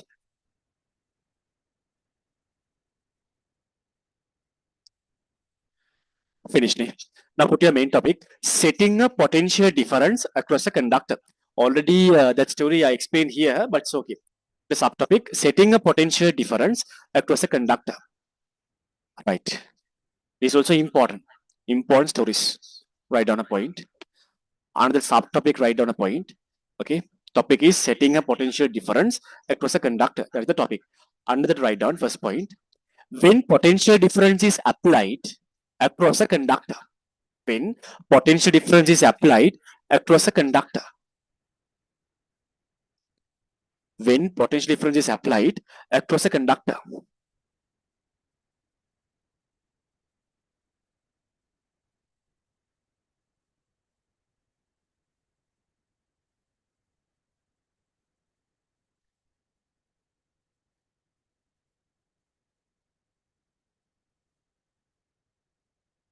Comma, an electric field is exerted and electric field is exerted and write down an electric field is exerted and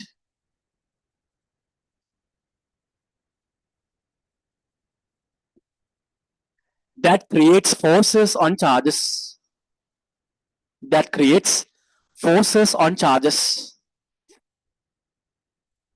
that creates forces on charges. Full stop. Already explained. Next point. Next point. When you're writing, try to understand what you're writing. Next point, write down. Under these forces, comma,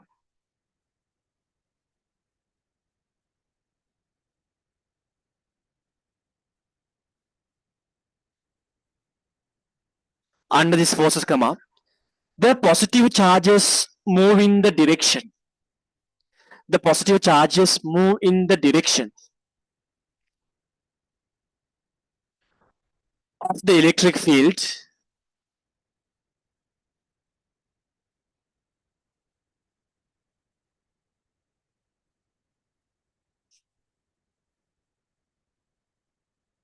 and the negative charges and the negative charges move in the opposite direction of electric field. That's to also explained. And the negative charges move in the. So please repeat. Under these forces, comma, the positive charges move in the direction of electric field. Move in the direction of electric field.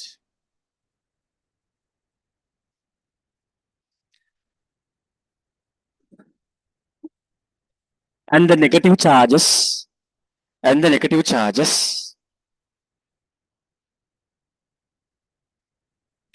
move in the opposite direction.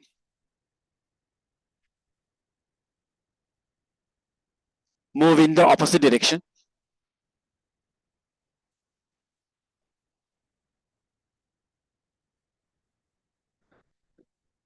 of the electric field. Full stop. Now, those points I explained already.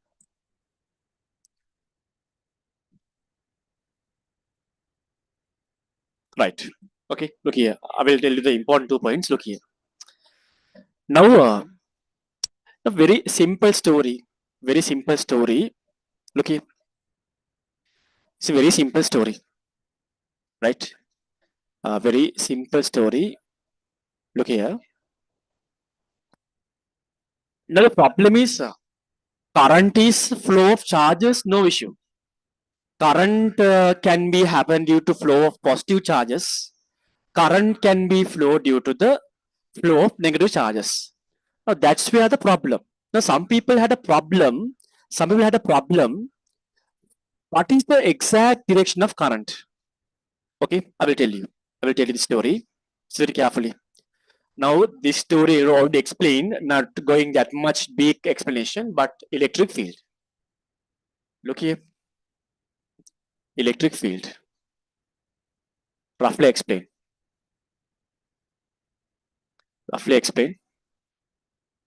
Heat practicals also will do. Okay, we'll finish this current story and somehow we'll finish this magnetic field.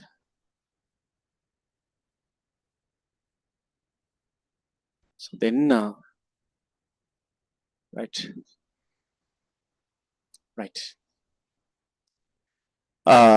Electric field is there. Now, shall I only draw a positive charge? Now I draw a positive charge.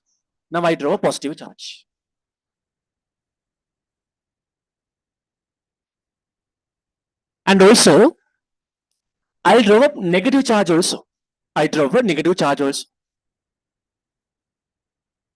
Now we know when charges in the electric field, there are electric forces on the charges. Due to the electric force on the charges flow. Now the problem is, sir, when you consider positive charge, due to this electric field, electric force on the positive charge is in the direction of electric field. Therefore, sir, as we explained already, positive charge moves right side.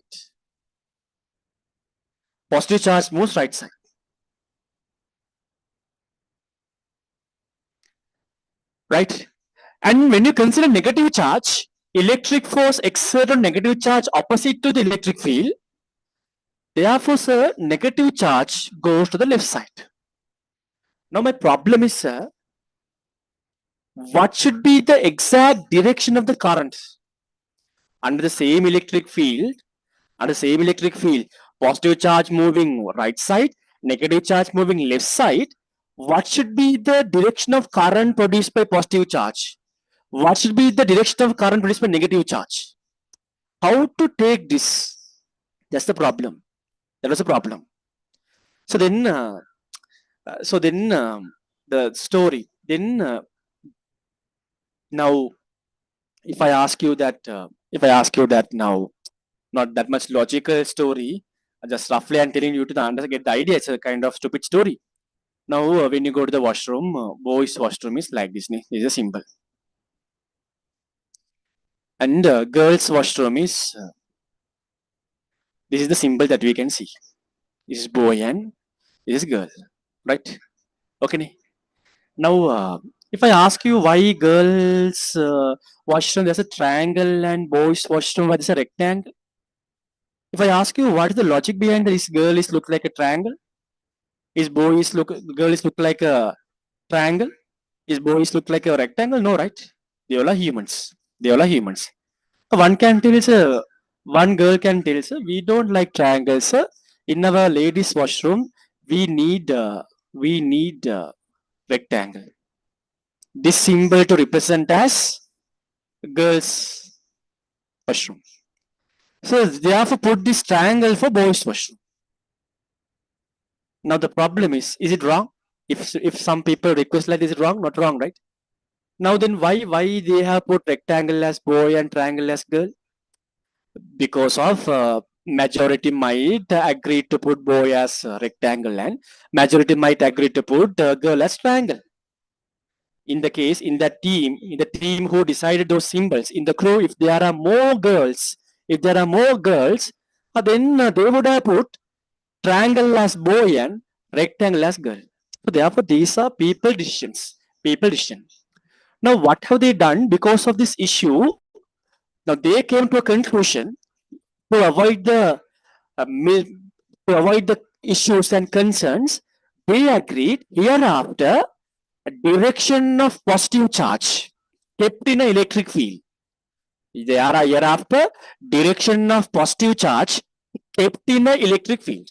Now there are positive charge and negative charge like boy and girl. The society also we know society also they give more priority for boys. They don't give that much of priority to girl. I am not telling like that. Just think like that. They always people listen what male people say. When the ladies tell something, we don't listen. Same story. And more priority is given to the boys, less priority given to the girls. Same story. Now, what have they done is they define the direction of current as always. Current is always the direction of positive charges flow in an electric field. What have they done? They defined direction of current means always the direction of positive charge flow. When a positive charge is kept in an electric field, the direction of positive charge flowing direction is the direction of current, right? And then we understand that, see, in the electric field, we keep positive and negative charge. Positive charge moves right side. Remember, always current means current produced by positive charge. Current means always current direction is always in the direction of positive charge. Since positive charge is moving, we can tell that current produced due to, because we know due to negative charge as well as due to positive charge also current produces. But when you are marking the direction, we consider current direction as if there is a positive charge, the direction of current. If there's a positive charge, the direction of positive charge is what we consider as direction of current. In case if there's a positive charge, the direction of positive charge is what we consider as the direction of current. Now remember, due to the positive charge, the direction of current is right side. The charge is also moving right side. For this, no issue. The charge is also positive charge also moves right side. A direction of current produced by the positive charge also right side. Everyone accept me? Everyone accept because positive charge also moves right side. Then positive charge are moving right side. That means current is moving right side. Everyone accept that. Everyone accept that. Everyone accept that. But the problem is when it comes to negative charge, current direction is capital I right side. Let start working. Current direction I mark in black color, but current direction capital I right side. The current produced due to this positive charge is right side. Now, when negative charges move also, negative charges also create a current because when there is a flow of negative charges, that's a current. When there is a flow of negative charges, that's a current. But we understood the negative charges flowing left side, but we don't mark the direction of current produced by the negative charge as left side. If it is correct, we should mark that when the negative charges are flowing left side, the flow of negative charge is current. If negative charge is flowing left side, we should mark the direction of current as left side. But they defined current is always the direction of positive charge. Then we know that You want to think that if there is a positive charge, it move right side. Therefore, you want to mark, even though negative charges are moving left side, the current produced due to negative charges, we mark as right side. The current produced due to negative charges, we marked as right side. Right side. It's not that much sense. It doesn't make any sense. I understand. That's the way. It's a definition. They considered the now summary. I'll summarize it. I'll summarize it. Story 9 o'clock, 10, 11. I'll summarize it. Flow of charges is a current. Current can produce due to flow of positive charges. Current can produce due to flow of negative charges. Now they want to define a direction of current. What they have defined is those people defined in the crew. There may be many boys. What they have defined, they said that hereafter, when you're marking the direction of current is always the direction of positive charge flow. Then, if there's a current produces due to positive charges, always direction of current is in the direction of positive charge flow. But if it is a current produces due to negative charges, even though negative charges are flowing left side, we want to mark the current due to those negative charges as right side. Okay, and the story is clear and so. The story is clear and so. The story is clear and so. The story is clear and so. The story is clear, right? Okay. So what you do now? Red color been important. Write down. Super red color been important. Super red color been important. Write down. The standard electric current in a circuit. The standard electric current in a circuit. The standard electric current in a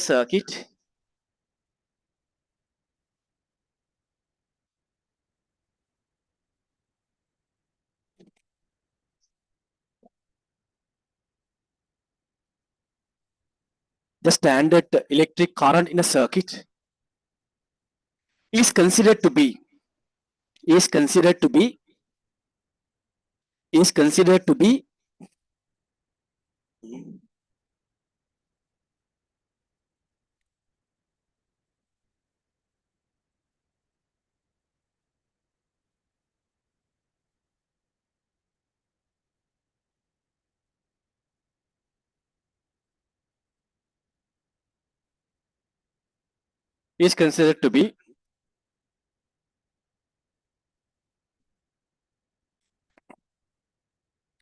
the direction opposite to the direction opposite to the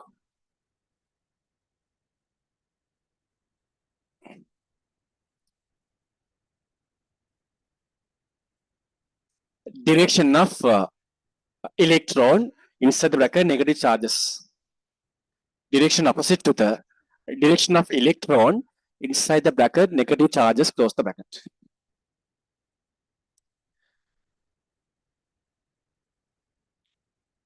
Now, there are some definitions in the beginning only. Thereafter, no such big definitions. Next point also red color and write down. That is the direction of current by the convention. That is the direction of current by the convention. That is the direction of the current by the convention.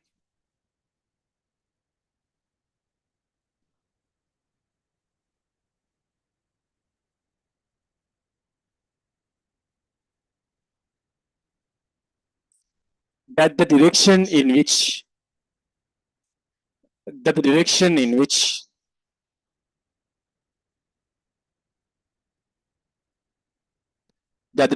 which positive charge would move. Positive charge would move. Positive charge would move. Okay. Now simple. Now that's it. See. Now you quickly mark the direction of currents. Now there is a conductor. If positive charges are flowing, positive charges flowing right side, mark the current direction. Your positive charge is flowing right side. and mark your current direction. Through the conductor, if you notice, positive charge is flowing left side. Mark the current direction.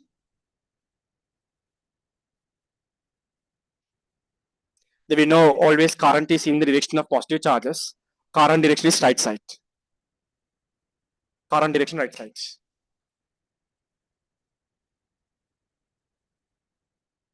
If the positive charge is flowing left side, current direction left side. Let's say negative charges are flowing right side in a through a conductor. If negative charge is flowing through a conductor, negative charge is flowing right side. Then through the conductor, let's say negative charge is flowing left side.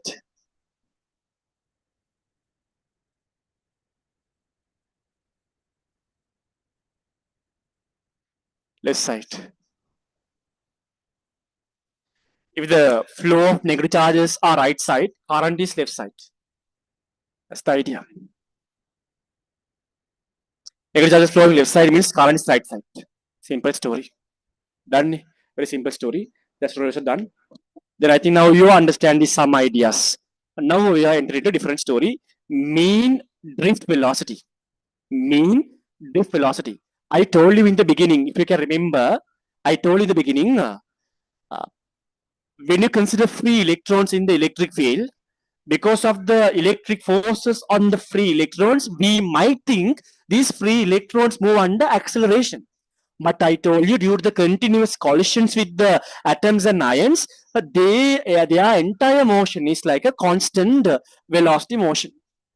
Mean drift velocity means what? That constant velocity that the charges flow through a conductor. Mean drift velocity means that the constant velocity that the charges flow. Put your main topic. Mean drift, in MCQs they have asked this story many times. Put a subtopic. Mean drift velocity. Mean drift velocity. Right?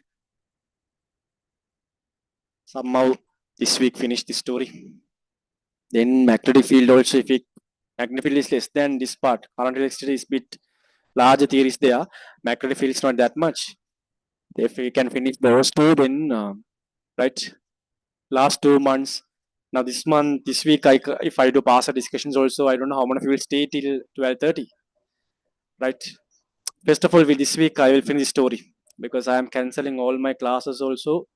27 batch also cancelling, 26 also cancelling.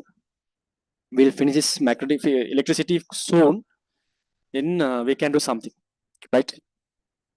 Paper class, paper writing we'll do because we'll do the paper writing. I will tell you now some stories. This tomorrow and after tomorrow you have to write the paper, right? And paper discussion will be on Friday. Past paper, target paper, final papers. We'll write the papers. That's important.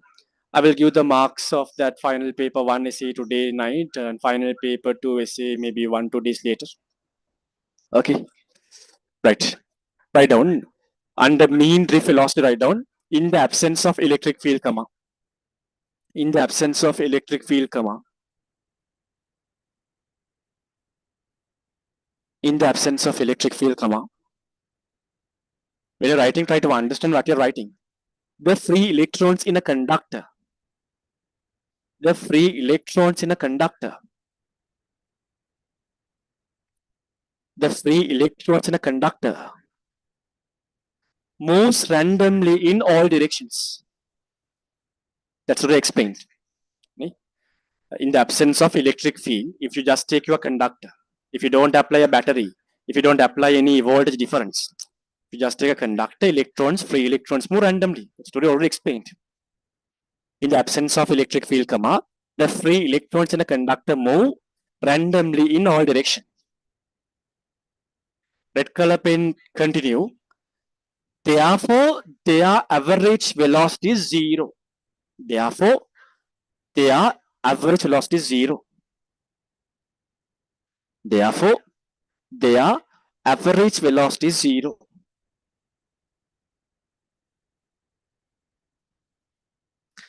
That story is clear. Ne? So when you consider random motion through a cross section, there isn't any overall electron flow. If there isn't any overall electron flow, means no any overall electron charge velocity. That's why average velocity is zero. Okay. Next point, write on. When an electric field is applied, the stories I explained. When an electric field is applied, when an electric field is applied,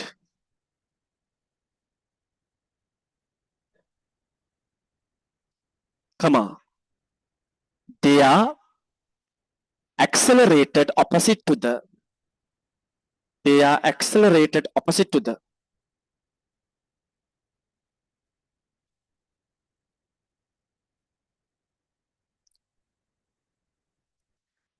direction of, direction of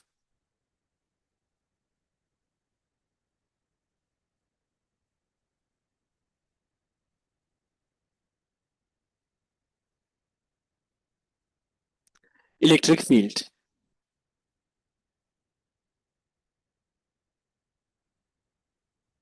Direction of electric field, and therefore, and therefore,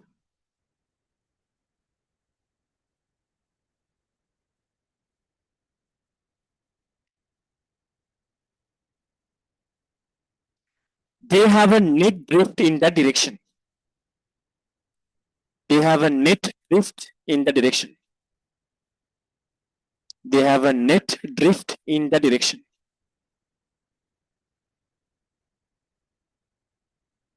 Story is clear. Net drift means net motion. Next point. Uh, you can use same color, it's okay. Due to the frequent collisions with the atoms, due to the frequent collisions with the atoms, due to the frequent collisions with the atoms,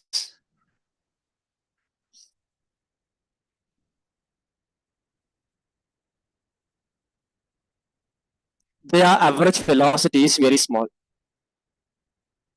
Their average velocity is very small. Right. Okay. Simple. Free electrons. When you apply electric field, free electrons move under a constant average velocity. That is the drift velocity. Our target is to find that an equation. Our target is to find an equation for the drift velocity. We'll find that equation. We'll find the equation. Now draw the diagram with me. Draw the diagram with me. Draw the diagram. Draw the diagram. Do this diagram with me. I take the same diagram. Do this diagram again. This time only draw the free electrons. Don't draw atoms and all.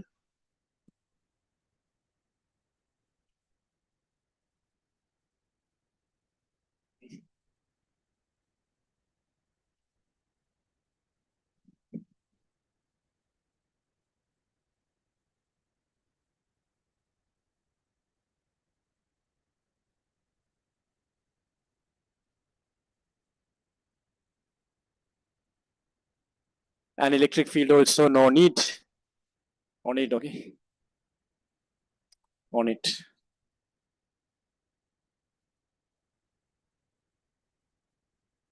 If you want, no need. No need.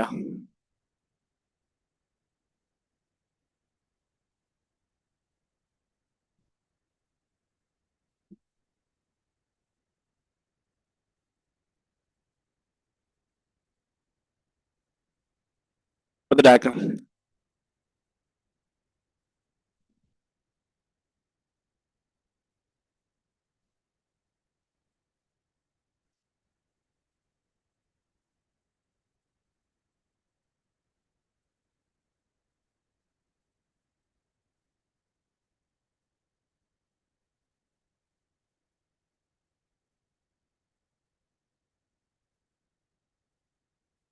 the cross-sectional area, let's say capital A.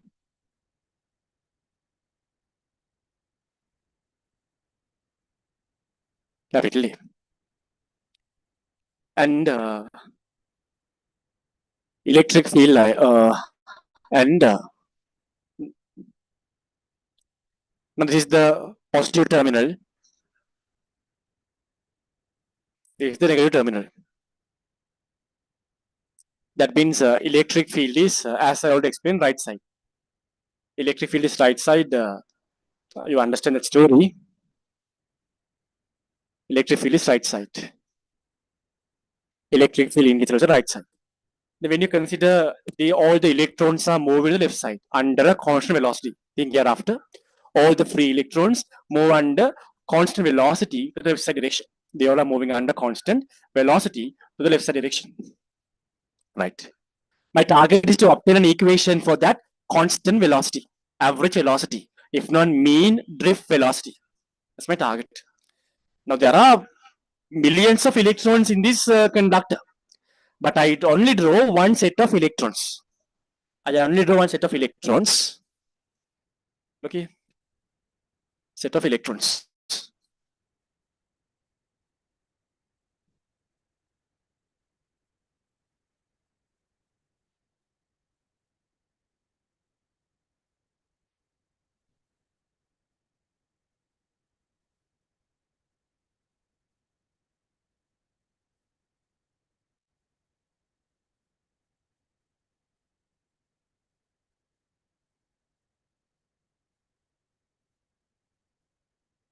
Now, initially, this column of electrons, this electron column was at this location.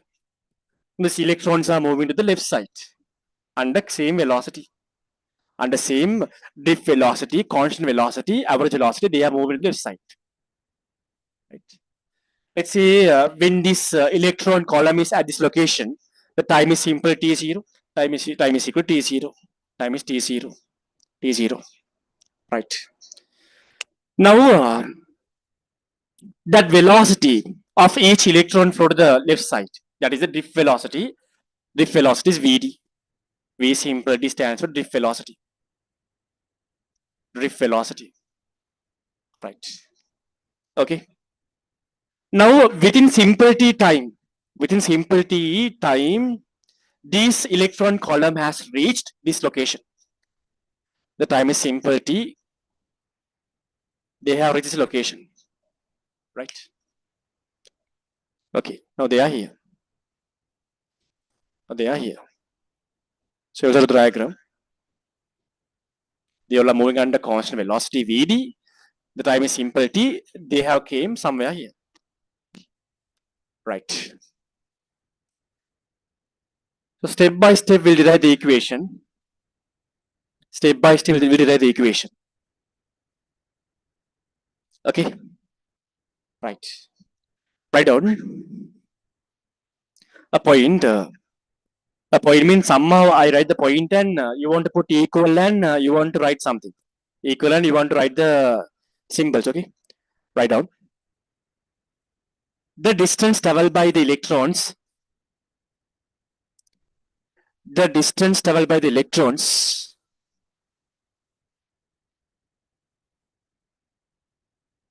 within simple t time,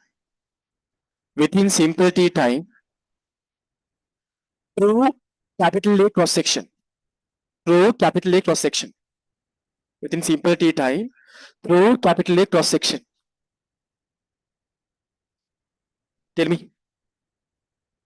Within simple t time, the distance traveled by these electrons is this distance. How can you find the distance? How do you find this distance? So we all know that since these electrons move under constant velocity, we can apply S equals ut. When you apply S equals ut equation, right? When you apply S equals ut equation, you can read that what? That sentence. The sentence is what? The sentence is distance traveled by the electron within a simple t time through capital A cross section equals. You write an equals. S equals ut in distance, ut in velocity. U means velocity. That is Vd. Time taken is simple t. Simple t. Right. Next pen, write down. Volume covered by, next pen, write down. Volume covered by electrons. Volume covered by electrons. Volume covered by electrons within simple t time. Volume covered by electrons within simple t time. Equal. Put equal symbol. Volume covered by electrons within simple t time. Put equal. Look here. Distance traveled is, we know that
Yes, right.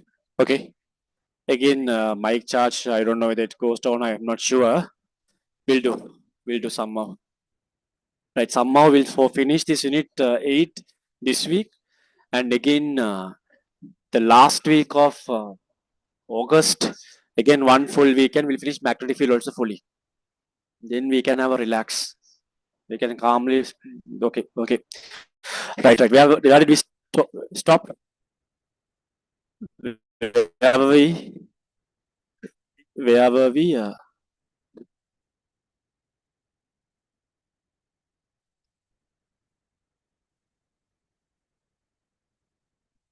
Give 1 second.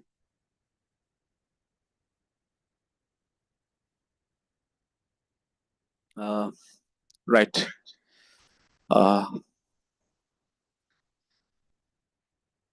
Mm,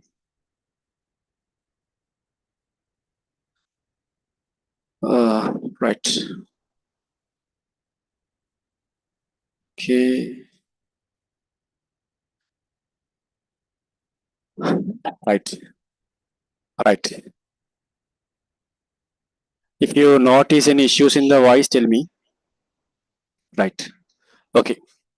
So then, first point is uh, the distance traveled by the electron within simple t time through capital A cross section, that is equal to Vd into simple t.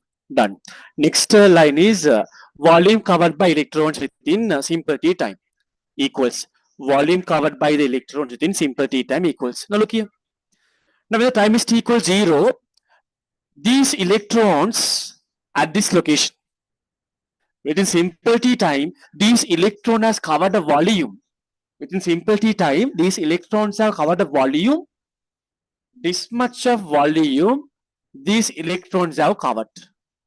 Then just tell me what is the volume covered by these electrons within simple t time.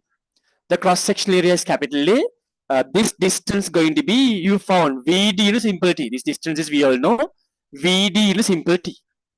Then we can tell that volume covered by these electrons within simple t time going to be cross-sectional area is capital A into the cross-sectional area into the height distance, that is Vd into simple t, right?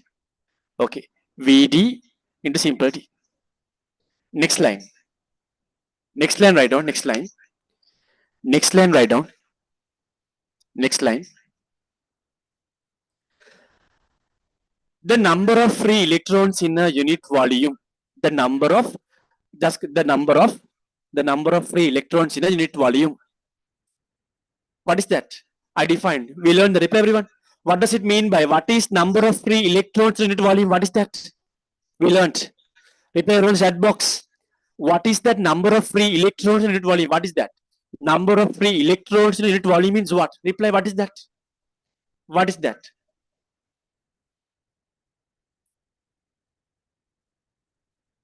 Number of free electrons in a unit volume means what? We learned that story. What is that physical quantity we defined? Charge density. Inside the bracket, write down charge density, close the bracket. That is equal to, write down, that is equal to simple link. Now you don't misunderstand. In the previous equation, charge density means charge density equals we defined as total, and simple N means total number of charge over total volume. But here I am defining now. Here simple N means number of charges. But in this story, I am telling that simple N as what? Simple N as I am defining simple N as charge density, right? This simple N over V I defined as simple N something N dash charge density. Okay. Now here in this equation I define simple N as number of charges, but in this story I define simple N as charge density. That means when you consider 1 meter cube volume, the total number of electrons, free electrons, when I consider 1 meter cube volume, the total number of free electrons is simple N, right? Next line. Next line. Therefore, number of free electrons, therefore, number of free electrons flown through. Therefore, number of free electrons flown through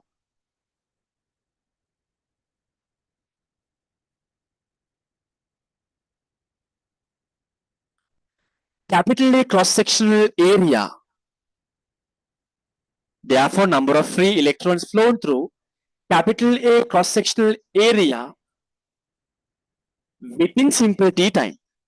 Within simple t time. Within simple t time. Within simple t time. Right? Now look here. This distance is Vd into t. When this electron is moving from here to here, the volume covered by the electrons is AV into T. When you consider 1 meter cube volume, the total number of free electrons are simple in. When you consider 1 meter cube volume, the total number of free electrons are simple in. Then the now line is, what is now line? The total number of free electrons, therefore the total number of free electrons flown through this entire volume. When you consider 1 meter cube volume, free electron quantity, number of free electrons is simple in. That is charged. Remember, charge density means when you consider 1 meter cube volume, total number of free electrons. Then if I want to find the total number of free electrons in this entire volume, I want to multiply charge density by the entire volume. I can write down total number of free electrons in this volume going to be how much? N into capital Vd into simple t. Simple t. Right? Simple t. Right? Up to now, everything is very clear and sub. Up to now, everything is very clear and sub. Up to now, everything is very clear and sub. Everything is clear, nahi? Everything is clear. Everything is clear, nahi? Everything is clear. Everything is clear. Now tell me, right? Now what is this total number of charges? Ne? Total number of charges flown to this direction. This is what? Within simple t time, total number of charges flown to this direction. Within simple t time, total number of charges flown this direction. Right? Next line down. If the charge of one electron is simple E, if the charge of one electron is simple E, if the charge of one electron is simple E, comma, the total charge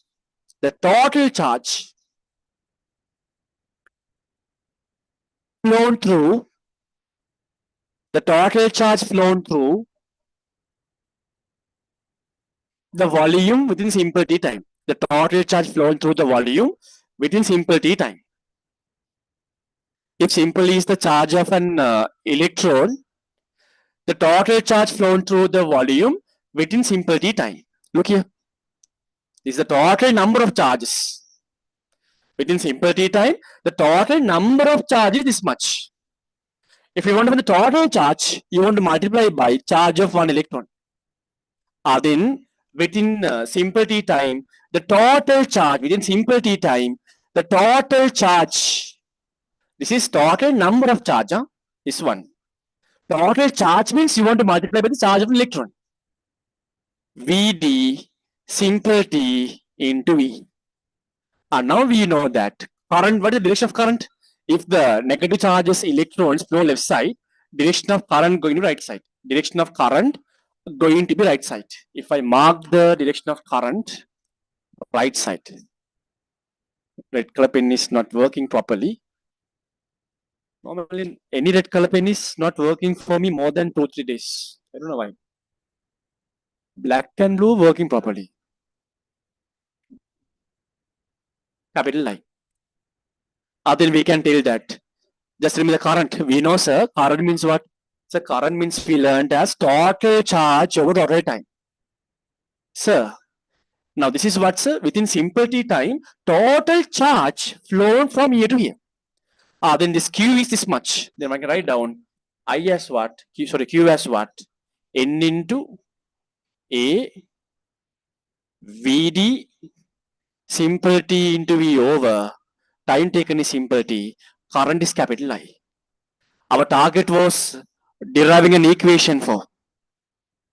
Our target was deriving an equation for. Right? Deriving an equation for drift velocity. Then we can write an important equation. I equals current equals, remember, hereafter.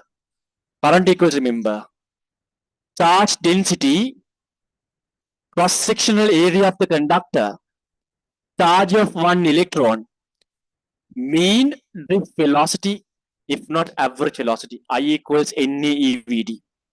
I equals NAEVD. Learn by heart. I equals NAEVD equation. Learn by heart. I equals NAEVD. Learn by heart. I equals NAEVD. This is the equation you want to learn by heart. If you subject drift velocity means, remember, we can get drift velocity as I over NA simply. I over I na. I over NA simply. Right? I over NA simply. The story. Answer, the story is crystal clear answer. This story, this idea is very clear answer. This idea is very clear, crystal clear answer. Everything is very clear. These stories are very clear answer. These stories are very clear events. Very clear. Very clear. We'll do until 11. We'll do until 11 because we want to finish soon. Tomorrow also we are doing. Thursday we are doing the discussion. Right. Right. Okay. Right. Okay. Highlight. Sample question, write down. Sample question. So we'll do 2-3 sample questions, write down. Sample question. Write down. Sample question on write down. Current of 5 ampere is passing through a metal wire. Current of 5 ampere is passing through a metal wire of cross-sectional area. Of cross-sectional area.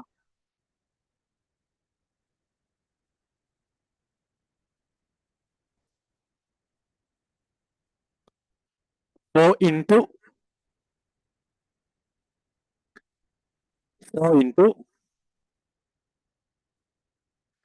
10 to the power minus 6 meters squared.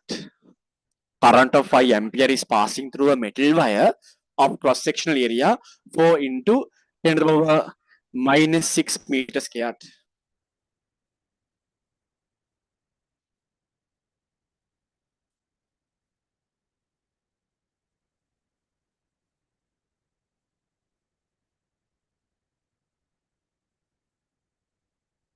Full stop. If the charge density of the electrons is, if the charge density of the electrons is 5 into 10 to the power 26 per meter cube. Remember, charge density means per 1 meter cube volume, what is the number of electrons? What is the number of charges? If the charge density of electrons is 5 into 10 to the power 26 per meter cube, find the drift velocity of electrons. Find the drift velocity of electrons. Find the drift velocity of the electrons. Find the drift velocity of the electrons. Find the answer. That's a basic substitution, direct substitution. It's a direct substitution. It's not difficult. Kind of direct substitution. Get the answer. Get the answer. Then we can use this equation. Drift velocity equals I over NAE. Drift velocity equals I over N capital E. Current is 5 ampere over, simple N means current density. Sorry, my bad. I also, simple N means charge density, not current density. Simple means charge density. 1 meter cube volume, how many number of free charges are there? This much of free charges in 1 meter cube volume. Charge density is 5 into 10 to the power 23. Cross-sectional area of the material is 4 into 10 to the power minus 6.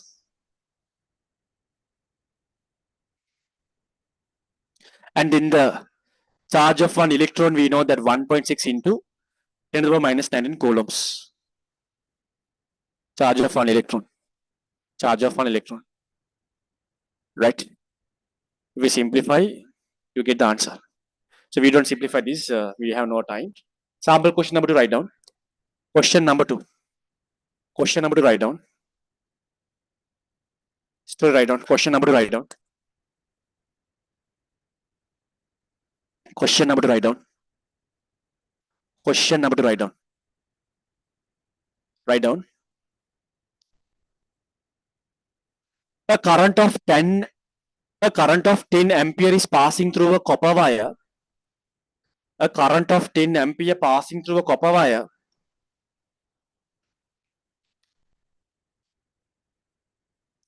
A current of 10 ampere passing through a copper wire of cross-sectional area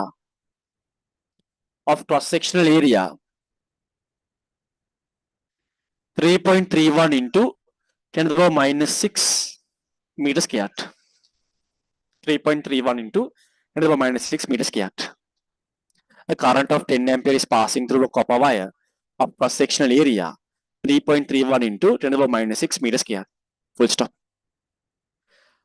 Find the drift velocity. Find the drift velocity. Okay.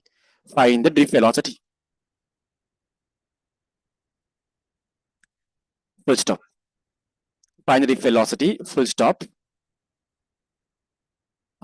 They have given now, write down. Assume that all the copper atoms are ionized. Assume that all the copper atoms are ionized. Assume that all the copper atoms are ionized. Assume that all the copper atoms are ionized. Now they have given some other data also. They have given molar mass of copper. They have given molar mass of copper 63.5 grams per mole. And also they have given density of copper 8,950 kilograms per meter cube. Density of copper they have given 8,950 kilograms per meter cube. I'll give some time, just do it. I'll give some time. Once you finish finding the answer, drift velocity, you want to apply one equation. Drift velocity is I equal in V. We know I value 10 ampere and we know A value. We know simply means 1.6 into 10 to the power minus 19 coulomb. But the problem is what we don't know is simple in. Then those density of the copper, molar mass of the copper, those two you want to apply to find the simple in. Just give a try. Just give a try.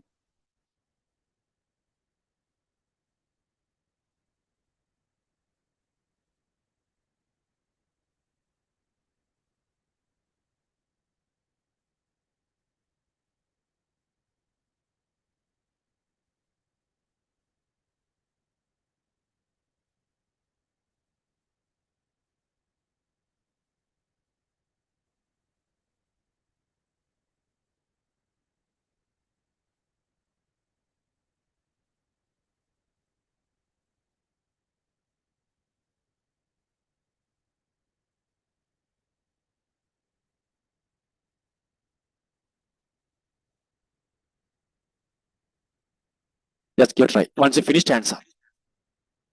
Now you want to use that stories. Now if I guide you, look here. If I guide you, some stories you want to apply. I think that now here they haven't given this simple in. Simple means what? Simple in means you want to understand. Simple in means charge density. Okay. Simple in means charge density. Just think that charge density means what? Total number of charges. I say in dash. That means total number of charges. That means total number of free electrons. Now, because we confused me, that's why I put here. Now, if you can remember, charge density defined as simple in V. Now here, charge density. Now see, this is the story. Earlier I told that Charge density I defined as what? Simple N over V. Simple N means here total number of charges via volume. I've actually just put this as simple N dash. Simple N dash means remember total number of charges over volume. That is charge density simple N. That is charge density simple N. Simple N. Right. Now they told one story. I will guide you. They told one story. Now they are telling all the copper atoms are ionized. Do you know what is the meaning of that? Let's say in that copper conductor, in this copper conductor, just think that there are this copper conductor, just think that there are capital in number of copper atoms. There are capital in number of copper atoms. There are capital in number of copper atoms. If all the copper atoms are ionized means what is the meaning? What is this ionization? I told you when atom emits one free electron, that is what we call as ionized.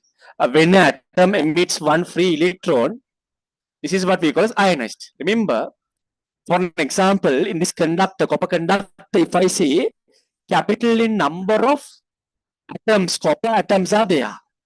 If I say capital in number of copper atoms are there, what is the number of free electrons in this conductor? We know each atom emits one free electron. Each atom emits one free electron. In this conductor, there are capital in number of atoms are there. The number of free electrons in the conductor going to be also capital N.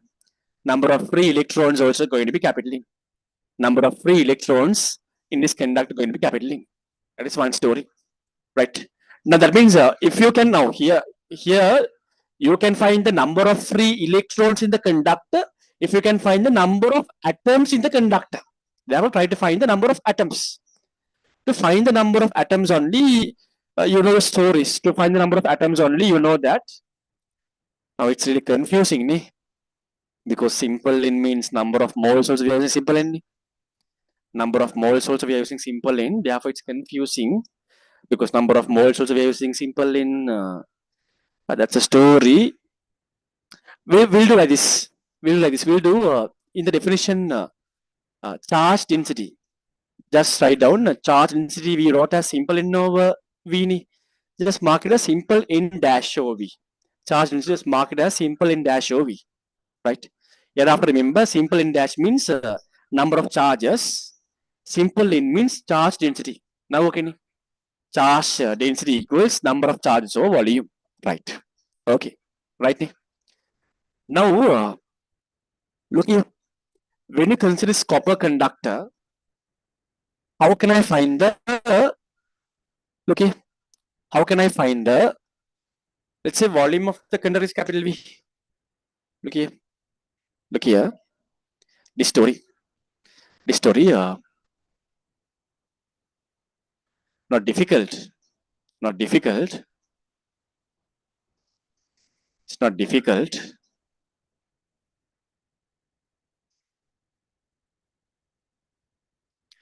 Volume of this conductor, copper conductor.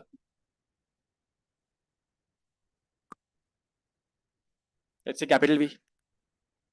Volume of the copper conductor, capital V. Right? Volume.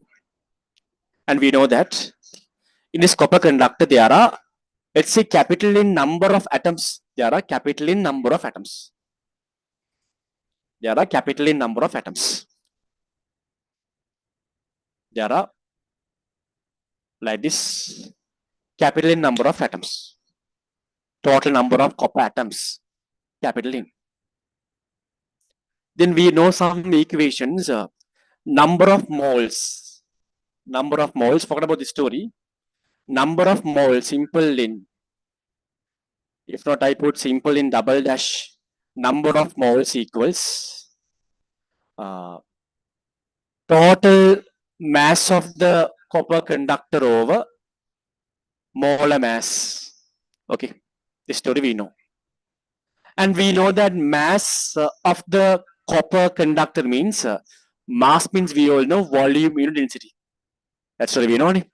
We know that mass means we all know that volume into density over molar mass equals number of moles. This story very clearly. This story we all know, right? And we all know number of moles we can write in another way also. Number of moles equals what? Total number of atoms over Avogadro. Total number of atoms over Avogadro. Am I correct? Number of moles means mass over molar mass. If not, total number of atoms over Avogadro. Total number of atoms over Avogadro. Right? Okay. This story clearance I write here also. I write if you can't see number of moles means mass over molar mass. That means V rho over capital M. This is equal to number of moles means total number of molecules, total number of atoms in the copper conductor over Avogadro. This story clearance. This story clearance. This story. This idea is clearance. This idea is clearance. This idea. This idea is clear. It's clear. It's not no issue. It's clear. Because number of moles means total number of molecules over Avogadro. If not, total mass over molar mass. Same story. Right, look here. If I substitute capital N, if I substitute capital N, see the story. This is the only different story, but you can learn something, right? You can learn something. If I substitute capital N, just substitute capital N. When you substitute capital N, your capital N going to be equal to how much? Capital N going to be equal to how much? Volume density, right? Volume density. Okay. What should I do? Look here. I substitute capital N over V. If I substitute capital N over capital V, that is equal to how much? Capital N or capital V equal to density Avogadro constant over molar mass. Now I will ask you one question. I told you that now here capital N means what? In that copper conductor, copper atoms, number of copper atoms. Capital N means number of copper atoms. Capital V means volume of the copper conductor. I am asking, capital N over V means what? Capital N over V means what? I also told that number of copper atoms must be equal to number of free electrons. Number of free electrons. I told you number of copper atoms equals to what? Always in this case, number of free electrons. That means N dash. Number of free electrons N dash. This is N dash over volume. Number of free electrons over volume means what? Number of free electrons over volume means what? That is the what? Charge density. Now, since we misunderstand easily, number of moles I marked as N double dash. Total number of charge I marked as N dash. Simple N means charge density. Don't misunderstand the story. If you have a doubt, ask. If you have a doubt, ask. If you have a doubt, ask. Right? Then I can write down. Rho L over M. Now you can substitute. Rho L over M. Rho L over M. Now you can substitute. You want to find the drift velocity. Drift velocity we know that. Drift velocity we know that. That is equal to I over NAE. Drift velocity equals I over N capital AE. N means I know. Rho L over capital M story. Substitution is there. Right? I over N means rho L over capital M. Just redo it again, then you understand. Rho L over capital M means like this. Capital AE. Capital A. E. Done. Substitution. Current is how much? Current is 10 ampere. Molar mass is 63.5 grams per mole. You want to convert to kilograms per mole. How do you convert grams per mole to kilograms per mole? Multiply by 10 to the power minus 3. Just read it once again. Then you get the exposure. Molar mass, okay. Density is 8,950. Avogadro, you should remember. They don't give Avogadro value. Density is 8,950. Avogadro is 6.022 10 to the power 23.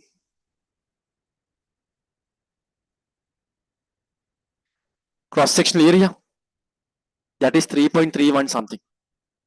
3.31 into 10 to the power minus 6. into charge of an electron. 1.6 into 10 to the power minus 90. 19. Genuinely hands up. This question is very clear hands up. This question is very clear hands up. Everything is very clear hands up. This question is very clear hands up. Really. This question is clear answer. If you have doubts, put some your doubts, then I can clarify. Only different. This is not current electricity story. This is coming from what? Chemistry. This is coming from heat, gas, law, so something. But you might misunderstand the story now. That's why I told you that hereafter take simple n as current density, charge density. Okay. Take simple n as charge density. Simple n dash means number of charges over volume. In this case, what happened? Number of charges equal to number of molecules. Okay, that is the only story that you want to understand. But overall, it is clear. Up to now, everything is crystal clear. Everything we learned: charge density, charge volume, current density, current velocity, derivations. Everything is very clear. Everything is very clear. No issue. Everything is fine. Everything is very clear. Everything is fine. Everything is clear. Everything is very clear. Everything is very clear answer. Everything is very clear answer. Everything is very clear answer. Right. Okay.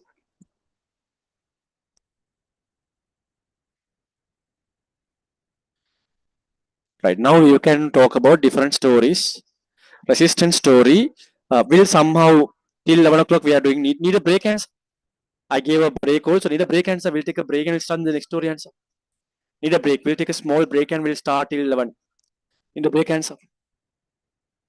If not, we'll do till 11 soon. We'll do till 11 soon answer. We'll continuously we'll do till 11 answer. We'll do till 11. We'll do till 11. Okay. Right. Right.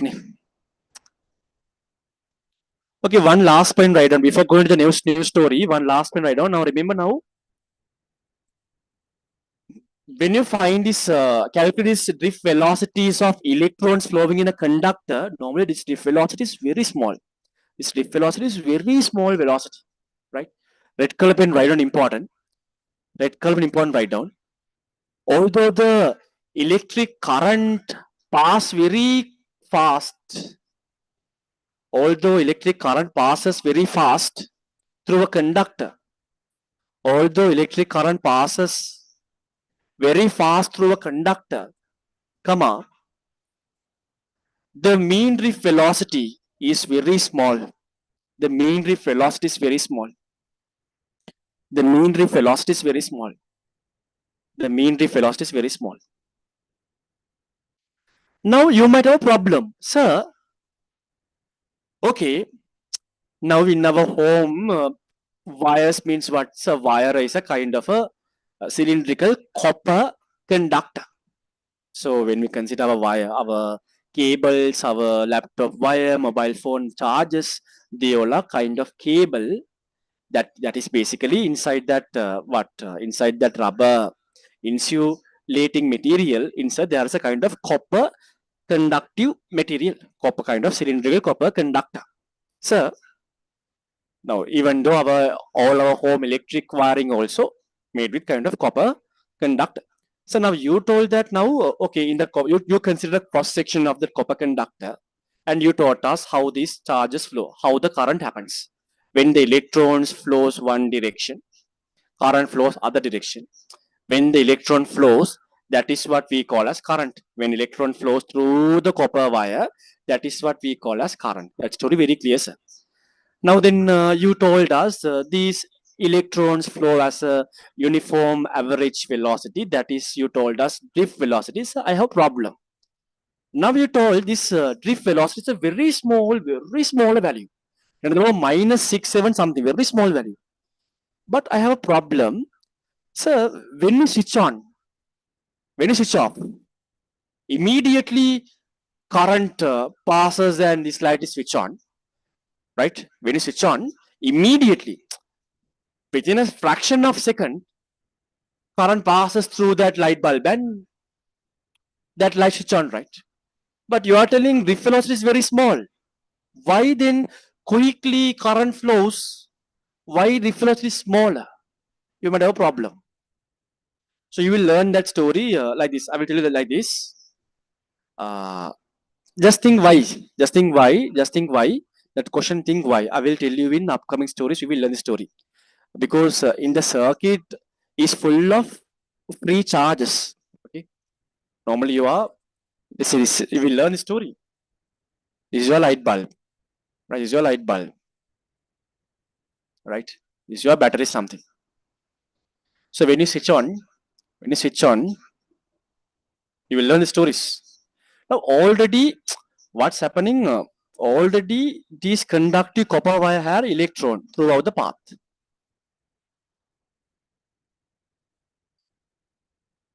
Throughout the path there are electrons. What happens when you just switch off? When it starts move, all the electrons starts move. So therefore, even though electrons go slowly, when you switch on, right, the circuit completes. Therefore, only quickly you can switch on switch off the bulbs. This story you will learn anyhow later. Right, a new section. Now, new story. This is one story. I think now you know very clearly about what is current. Now we can start the capacitor story also. We'll finish current and start capacitor story. Right, okay. Now, the new section. Take a good breath. Shall I drink some water? Hands up. How many of you have water bottles with you? Hands up. How many of you have water bottles with you? Hands up. How many of you have water bottles? Hands up. Hands up. How many of you have water bottles with you? Just quickly run and drink some water and come. Everyone go and drink some water and come quickly. Drink some water and come quickly. 2 minutes. 3 minutes. 2 minutes maximum. Drink some water and come. Be genuine. Huh? Be genuine. Go and quickly drink some water and come.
Yes. Right. Okay. Right. Now already in electric field we talked about this electric potential difference. Once again we'll brief and we'll go to electric resistance. That is the most important section today. Put a subtopic electric potential difference inside the bracket delta V. Electric potential difference inside the bracket delta V. Electric potential difference inside the bracket delta V. Electric potential difference inside the bracket delta V. Now remember, potential difference is not a big story. Just write down. Just write down. The amount of work done. The amount of work done in moving a charge of +1 coulomb. The amount of work done in moving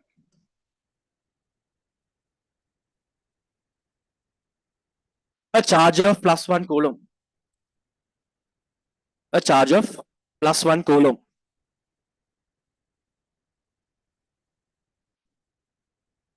A charge of +1 coulomb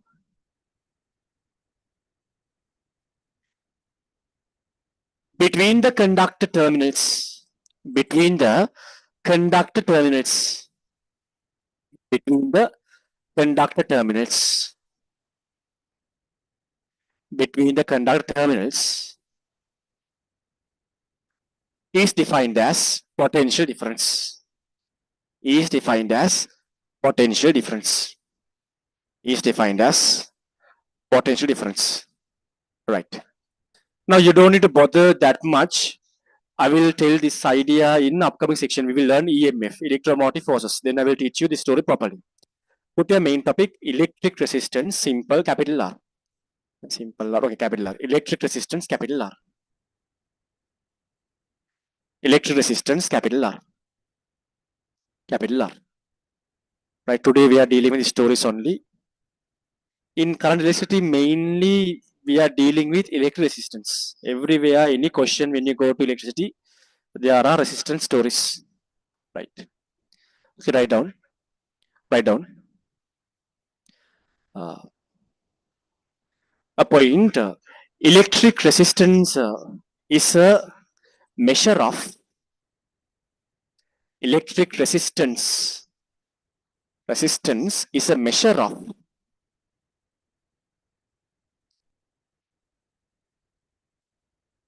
an opposition. An opposition. Inside the bracket barrier. Is the bracket barrier.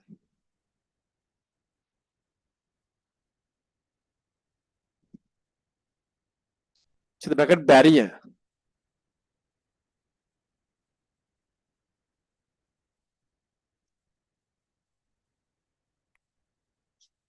Close the bracket.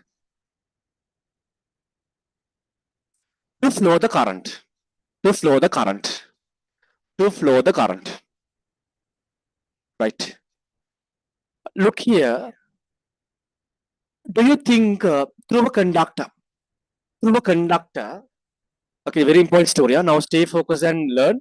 Last 45 minutes maximum. Maximum 30 minutes. Last half an hour. Last half an hour. Last half an hour. Last half an hour.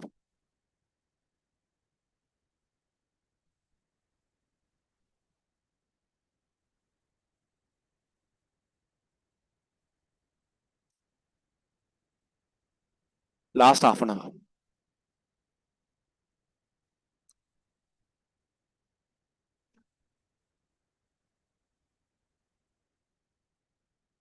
Right. Look here.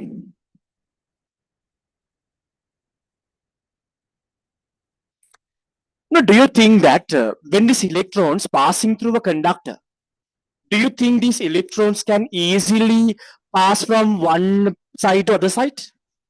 Let's say electrons flow into the left side. Do you think these electrons flow to the left side easily? Without any obstacle? Without any barrier? Can these electrons in the conductor flow to the left side easily? Just now you learned they can't flow to the left side easily. Why? Because there isn't any proper path, proper empty path to one side or the side. These electrons has to travel through plenty of barriers, such as atoms and ions. When these electrons moving through one side or the side, continuously they are colliding.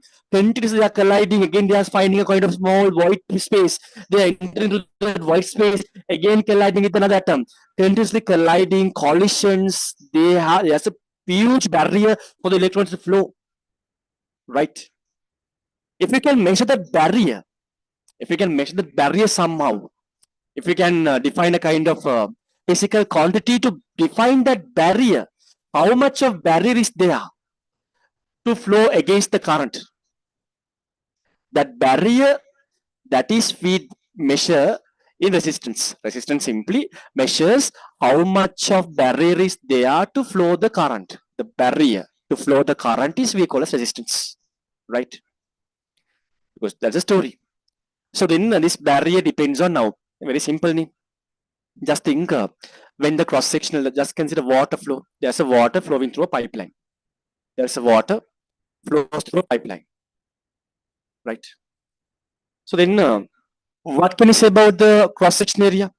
When the cross section area of the pipeline is larger, the barrier to flow the water is less, right?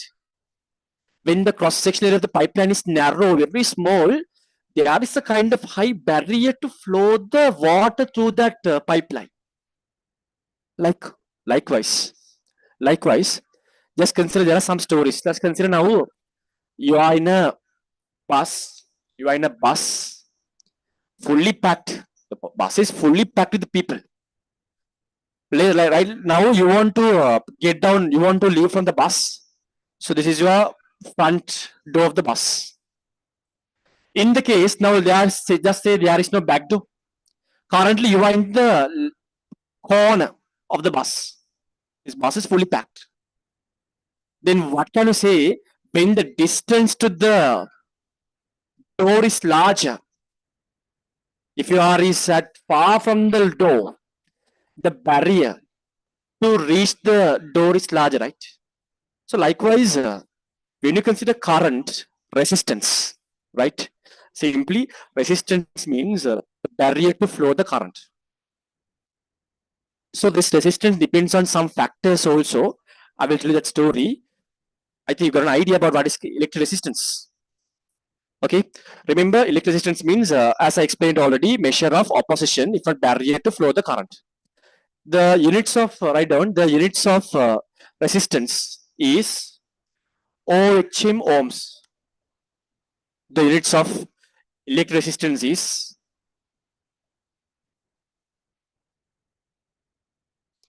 ohms, right? Ohms. Symbol is, this is a Greek symbol, Greek letter. It's a Greek letter, something like this. This is the ohms symbol. It's a Greek letter. It's a Greek letter. The units of resistance is ohms, like alpha, beta, likewise, symbol is ohms. The units are, unit is ohm, right? Something different unit. If not, we can use another unit, but we don't use this unit, volts per ampere, but we don't use this unit. We don't use this unit, always we are using ohms. If not, we can tell volts per ampere, but we don't use this unit, right? The units of resistance. Okay, right? Put a subtopic, resistors. Now we know what is resistance. Resistance means simply kind of a physical quantity which measures the barrier to flow a current. Sometimes you understand now this current. When we are using this current in our daily life, sometimes we want to control the current. Sometimes we want to increase the current. Sometimes we want to reduce the flow of current, right? Based on our electrical applications, we need to increase, we need to decrease the current. So then what are we doing is we are using, if you want to reduce the current, if you want to control the current, we are using some devices called resistors, right? So simply in a system, there is a current is flowing. There's a set of electrons flowing. There are charges flowing in a conductive line. So what will happen if you want to reduce the current flow? You want to increase the barrier. Am I correct? By now, I hope you understand, right? If there is a current flow, if there's a charge flow, right? If you want to reduce the charge flow, if you want to reduce that current, you should apply some barriers. For an example, you are going a highway road, but you want to stop. If you want to resist my motion, then what you can do? You can put kind of road bumpers, and you can create some Valaval. Valaval, what you call Valaval means in Tamil Koli. Kolihal. Then what happens? Then my speed is decreasing, right? Then one can what break the. Now there is a huge bridge. One can break that bridge. Then I can go. Likewise, uh, sometimes we need to control the current. We need to reduce the flow of current. When reduce the flow of charges. In that case, we need to increase the barrier. When we are increasing the barrier only, the current, the flow, the charge flow will be lower. So to increase the barrier, to increase the resistance, we are using devices called as resistors, right? Put your subtopic resistors and write down. Resistors and write down. Components which creates a resistance against current flow. Components which creates a resistance against current flow. Components which creates a resistance against current flow. Component which creates resistance against current flow. In an electric circuit, are resistors. Are resistors. Are resistors. Okay. But the circuit symbol write down. Circuit symbol of resistor. Circuit symbol. Mostly the circuit symbol must be like this. The circuit symbol of resistor is it's a device, it's an equipment. It's an equipment. The circuit symbol is like this. The symbol. But sometimes some books they just mention a box to show the resistor. But just keep in your mind, this is the correct symbol. Draw both, but is the most correct one, no? The circuit symbol, right? And then we understood that resistance means kind of a physical quantity which measures the barrier to flow the current. It is measured in ohms. Circuit symbol is this one, right? 10:33, last 20 minutes. Right on. Subtopic: factors on which resistance depends. I told you this resistance, this barrier depends on some factors. Factors on which resistance depends.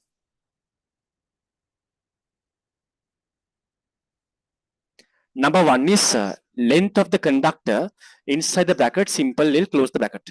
Number one is length of the conductor inside the bracket simple L close the bracket. Length of the conductor inside the bracket simple L close the bracket. Number two, write down cross sectional area of the conductor inside the bracket capital A close the bracket. Cross sectional area of the conductor inside the bracket capital A close the bracket.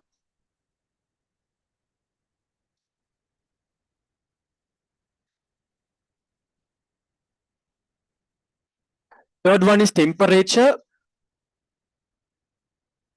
inside the bracket theta close the bracket.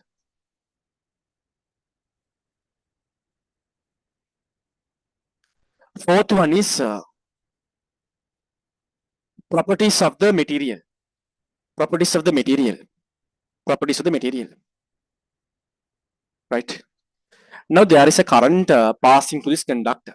Let's say the current passing to the conductor is, let's say, capital I. The current passed to this conductor is capital I. Right. When the current flows through this conductor, definitely there is a barrier. There is a barrier against this current flow. There is a resistance. There is a resistance, capital R, against this current flow. That resistance, capital R, that barrier against the current flow depends on some factors. One is the length of the conductor. Now you can tell. When the length increases, what will happen? You can tell. The second factor is cross-sectional area of the conductor. The third factor is temperature, theta Separately, we will talk the story, how this temperature, how this resistance varies. The temperature, we will learn the story separately. There's one last factor, that is the material, because different conductors, for example, aluminium, copper, iron, different conductors have different structures. That means atom sizes different, then the voids inside the between the atoms different. So therefore, remember, this resistance depends on the type of material also, right? Now they found that experimentally, they found that electric resistance, capital R, directly proportional to the length. That's obviously. They found that capital R, electric resistance, directly proportional to the length. That means larger the length of the conductor, larger resistance. Smaller the length of the conductor, smaller the resistance. That's obvious, right? Because as I explained this bus story, now you want to go from this side to the door, right? What happens when the gap between you and the door is larger? There's a larger barrier. You want to push all the people behind and you want to go forward. There's a big barrier. If you are nearby the door, there is only that much of big barrier. Then you can push two, three people, and you can get in the door. So of the same story. So when the length of the conductor is larger, current has to pass so lots of atoms and ions. When the barrier, then when the gap is larger, when the length is larger, current, the electrons, free charges, their collisions are larger. So therefore, you understand large resistance, large the length, large resistance. When the conductor length is smaller, the barrier against the flow is lower. The story is very clear. Next story is, I told you that this resistance inversely proportional to the cross-sectional area. That's clear. When the cross-sectional area is lower, that barrier to flow the current is larger. When the cross-sectional area is larger, the barrier to flow the current is lower. Larger cross-section means small resistance. Smaller cross-section means large resistance. That story also you can understand, have a doubt asked. So based on this proportionality 1 and proportionality 2, what have they done is, they defined electric resistance of a conductor at a certain temperature. They defined electric resistance of a conductor at a certain temperature theta. Temperature should remain constant. Temperature should remain constant because temperature varies also. Remember, electric resistance varies, right? Now we are going to analyze how the resistance varies with the length, cross-sectional area, and the material, but you want to maintain temperature constant. Under constant temperature, resistance proportional to the length, resistance inversely proportional to the area. From proportionally 1 and 2, we can write down. A story. Resistance proportional to L over A. To remove the proportionality, we are using a constant. That constant depends on the material. That constant we name as rho. But you don't misunderstand, that is not density.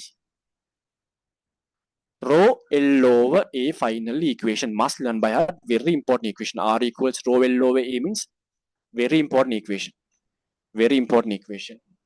R equals rho L over A means very important equation. Must remember this story. You must remember. Now, sir, now in the beginning, I have a small doubt. In the beginning, you told electric resistance means I understood what is the idea. It depends on 4 factors: length, cross-sectional area, and the type of material, and the temperature. So in this equation, only you have mentioned only 3 variables. You told length, area, type of material means the rho. Sir, what about temperature? Remember, this equation is valid for a constant temperature. If the temperature varies, R varies, that story we will learn in separately. Okay. Normally, this constant we call as resistivity. Remember, resistance means capital R. This constant rho, which depends on the material. Different materials, different rho. This rho we call as the resistivity. Remember, rho means resistivity. Resistance means something else. Resistivity means something else. Resistivity.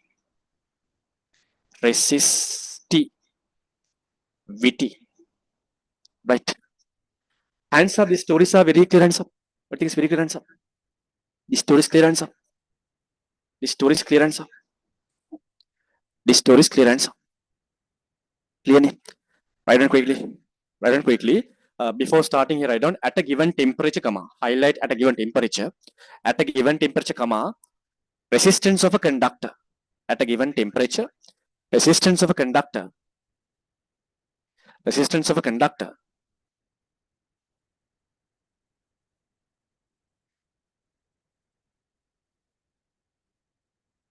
is directly proportional to the length of the conductor. Is directly proportional to the length of the conductor.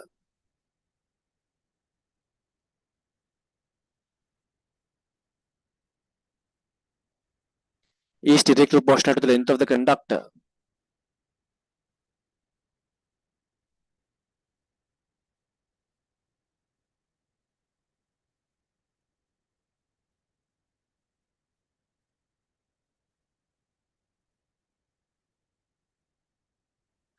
And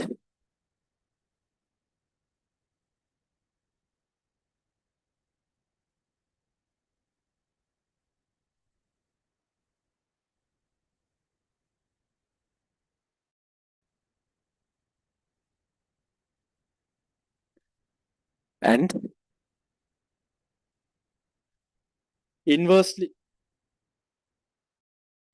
proportional to the inversely proportional to the cross-sectional area of the conductor. Cross-sectional area of the conductor. Cross-sectional area of the conductor. Right? Okay. Right? Then write down the stories. Write down up to here. Write down up to here. Write down up to here. Highlight the equation R equals rho L A. And write down the stories resistivity and write down somewhere here write down rho is a constant which depends on the nature of the material. Rho is a constant which depends on the nature of the material.